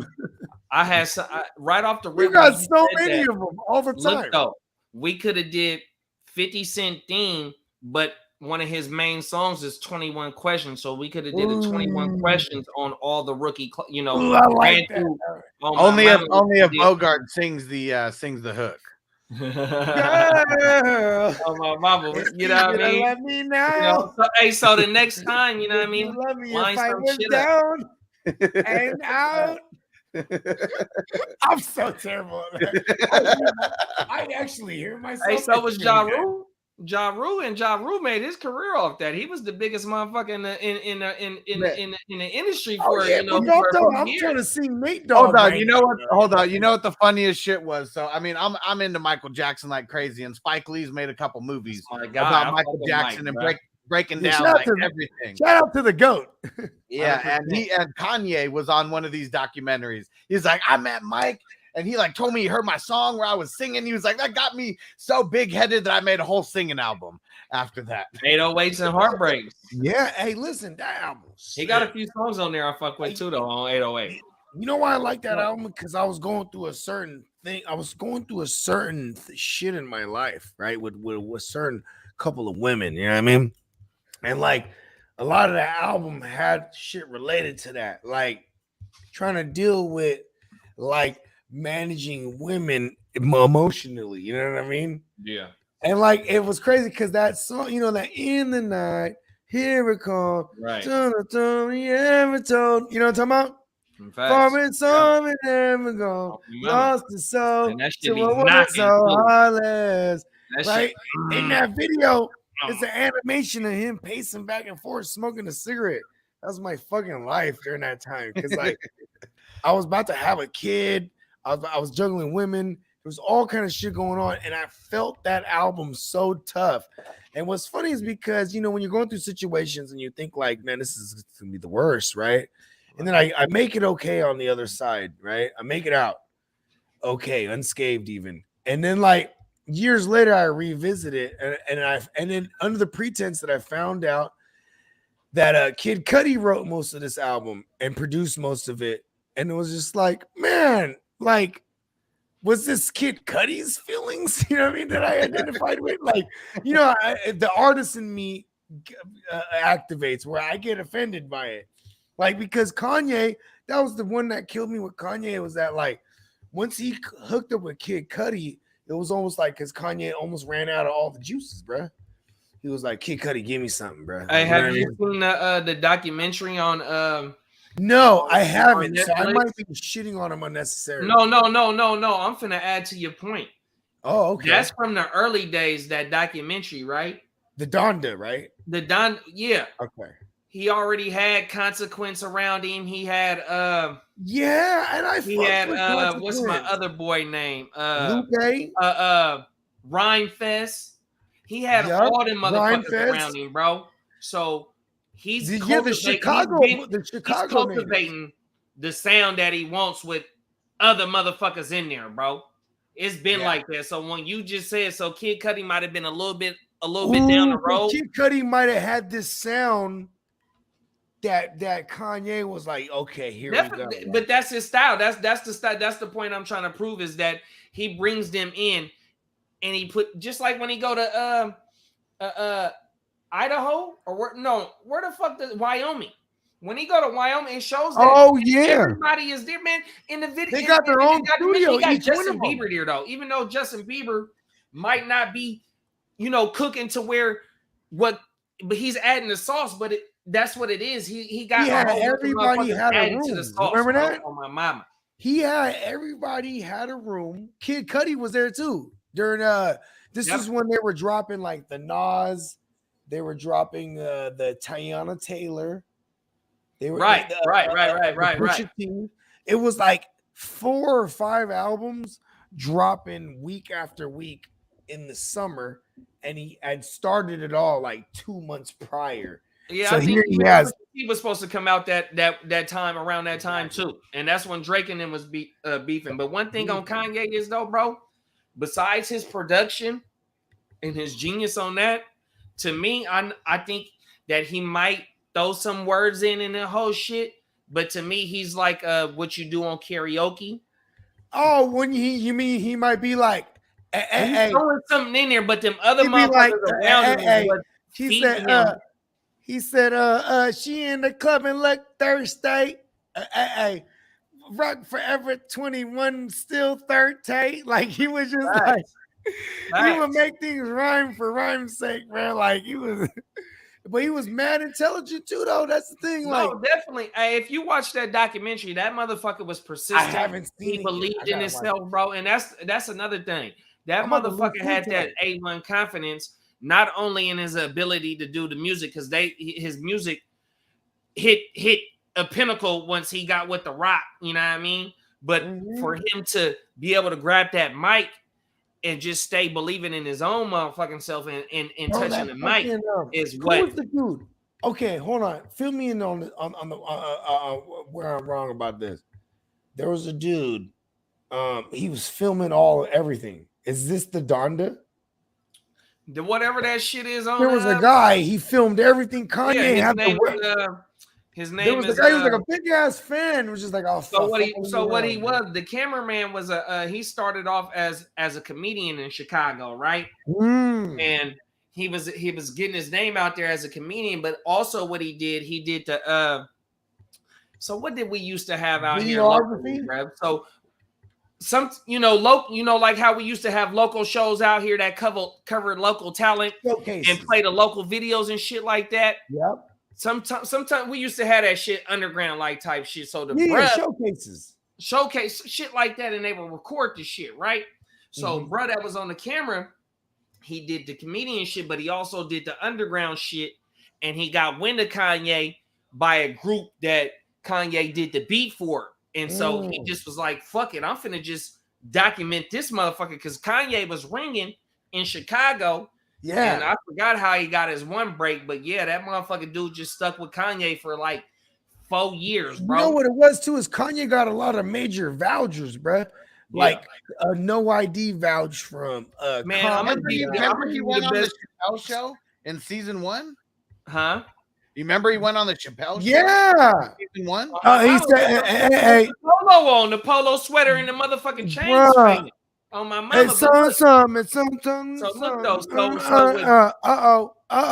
was that one, right?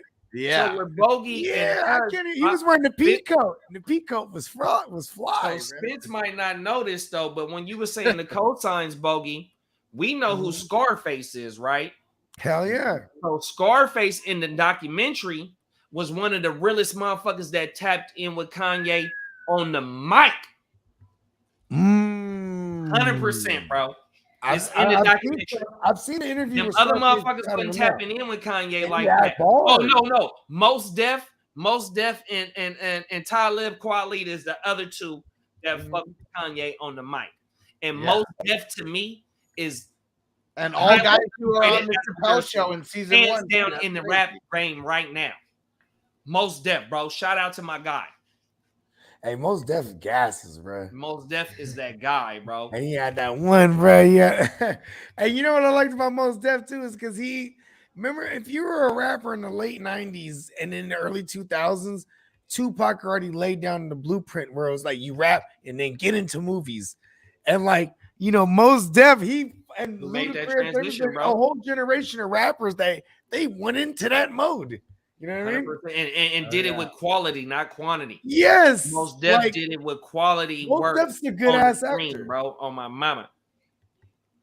He was in Full And then you know what else? On another note, how you brought up the Chappelle show, he was doing skits on the Chappelle show. Not only just doing, how Chappelle show had the niggas rock, excuse my language, had the people on the mic at the end of the show. Most Def was in skits doing little weird shit, bro. Yeah, he would do this little mumbling and shit, bro. On my mama. Hey, man. Hey, you know what's really dope is that like Dave Chappelle, and I want to say this, then we'll close the show. We'll continue this conversation, but I want to say this. I'm sorry. Dave Chappelle. No, don't apologize for nothing, bro. You a playmaker, bro. Like, come on. Hey, don't apologize again. I apologize. Listen. Dave Chappelle is the epitome of keeping your integrity and your morals intact.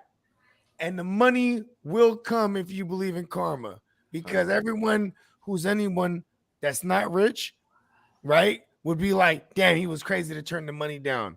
But he stuck by his guides and stayed true to his craft. And it eventually came, you know what I mean? Because he kept his integrity and he knew his worth. And his worth, when you couldn't put a price tag on it, whether it was 50 million, he was priceless in that sense. And I take that, and I move with that every day. I actually just got into like a little I don't even want to say it was a back and forth with another fantasy analyst, but it was more so like this guy blew up on me. I was in his league, and I just like, just go ahead and give me my money back, bro. We'll just wash your hands of that. You know what I mean? Because I already knew that sometimes, you know what I'm saying, you just gotta keep your integrity, man. Like, listen, I didn't have to leave that league, but at the same time, you know what I mean? Like, if I don't win that league, how about that? Actually, if I don't win the league, I'll be mad at the motherfucker because there's no bragging rights for that. There would have been extra if I stayed and beat those motherfuckers. But at the end of the day, no, we're just not doing that. You know what I mean? Have integrity, stand for something, or you'll fall for everything. I mean, and that's one of those cliche things that I just related to earlier. But I'm just saying, man, like, you know what I mean? Because most of these motherfuckers are going to tell you one thing. It's a sleight of hand. There's too many pretend magicians out here, bro. You know what I mean? Facts, brother. Facts. Yeah. Oh, yeah. Yeah. And when you tune into Playmakers, you're going to get all the real isms from all these real hitters, bro. My Don't- squad is all starters, bro. Hey, Spencer, let them know where they can find you, brother. Yeah, y'all can check me out on all social media at Spencer the Guru. We got some stuff in the works, man. Finally about to lock down the my guys, for this season. I know all these analysts out there, they had made talk about so-and-so's my guy for redraft. Like, bro, you tripping, man. We got so many months to go before that, man. I'll wait till August to identify my guys for redraft. So we'll have those soon. And y'all can also check me out on bet.nola.com, where I've got team previews. All 32 teams we're previewing this week's NFC East week. So we had the Giants today, the Cowboys Tuesday. Tomorrow we're going to have the goddamn Eagles, and then Friday the Commandos. So y'all can go check that out. Bet.nola.com for all my latest articles. My man, Mr. Hart Star, Guccini JD, let's go. Man, besides Wednesday, 6:30 p.m., man, you check me out every Wednesday right here, man, without a doubt on Playmakers, man. 100%. Yes, sir. We got the motherfucking Hard to Start jumping off. I've been saying, this week we coming. We working patiently. We trying to put it together, to try and give y'all, not only just seeing us, in separate screens, but one of our things is trying to get all of us together, and I'm trying to line up a roster of having a lot of in-studio guests this year as well. You know what I mean? For because we trying to invest into the studio to give it a little bit more better quality of the product that we putting out. But that's not to say that we're not going to be doing live streaming too. StreamYard, because as of right now, we all can't get together, or we would have been putting this shit in. Everybody got shit to do, you know what I mean? But we trying to put this shit together, and just be on the lookout. Like Spence said, man, it is positional ranking season because it is redraft season. We trying to put that shit together for y'all. The mock drafts is what's really helping the community move forward until the season kick off. So by all of us coming together and doing mocks with everybody. Mock draft Monday. It pushes the community forward because we all are seeing what motherfuckers is doing as well as what we're doing, and trying to just follow the motherfucking chessboard, how the dominoes fuck with, how the dominoes fall. So I just want to just reiterate that, man, just stay mock drafting, y'all. 100%. See how everybody feeling and whatnot, man, because the season is here, man. It's time to dominate. And then shout out to Bogey, shout out to Huss, you know what I mean? Shout out to Spence, for blessing me with the opportunity to rock with y'all. 100%. I'm tied in with these dudes, you know what I mean? So hell yeah, man. We rock with you the long way, bro. Like I love how this all came together, man. And my man Huss, he's the forefront of all this, man. You know what I'm saying? He's right. Huss, let him know, bro. 2 spots you got to go. Hustlerpod.com. Go subscribe to get the podcast going. Even if you don't listen, it don't matter. Just set it up for automatic downloads. That's all that matters anyways. And then you got to go to 420crew.org. Go get in the crew. That's how you reserve your seat into all these hustler leagues that I'm putting on. That's step 1. Go get in there. You are in the crews just like the footballers do. You got to get in their crew to join their leagues. I'm actually putting together like dozens and dozens of leagues for all you degenerates to get in, not just the conventional leagues. And we got a bunch of leagues that are going to get everyone off the rails. And it's a lot of fun because it's not the same shit that you're used to in your home leagues. I do everything just a little bit different just to spice it up. Yeah. And we are in redraft season, 50 days away till bloody warfare.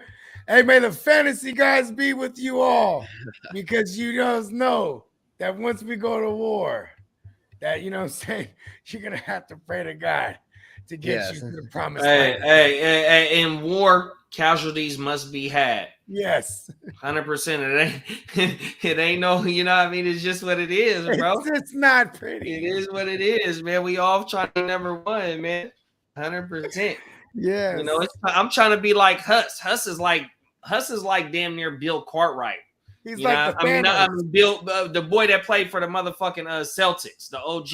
What's his name? Right? Bill Russell or some shit like Bill that. Bill Russell. Yeah, 11 rings. He got like 10 rings or something. But when Hus get to doing that shit in the intro, woo, rah, rah, rah, like this, I'm like, Like the Infinity Stone on Stones. you motherfuckers. He got them blindings. Trying to get like him, bro. I'm just saying. 100%. That's what it is, man. And you gonna get this tuning in. These motherfuckers every day dropping isms. Every fucking day, dog. Hella. You either smoke or you get smoked. So don't be getting smoked out there. We do the smoking around here. Hello. Hit him with the run pass option. I run shit or I shred from the pocket. I'm always shopping, I'm always copping, and always pray I'm falling like leaves an item. Hey, what could I say? I make plays every day. Catch me with a thick one, make her pay what she weigh. And then some. Welcome to my kingdom. Really in the field, never got my feet up. Go hard, push a hard line. Yeah, been around, peep the archives. Yeah. Off top, it's a long grind. You don't need to watch to see that it's hard time, yeah. I'm counting chips, finna take the chip. You counterfeits, better pay attention. I'm about a chick, catch me in my bag. Sunday to Sunday, living that. We make plays every day, yeah. Yeah, we make plays.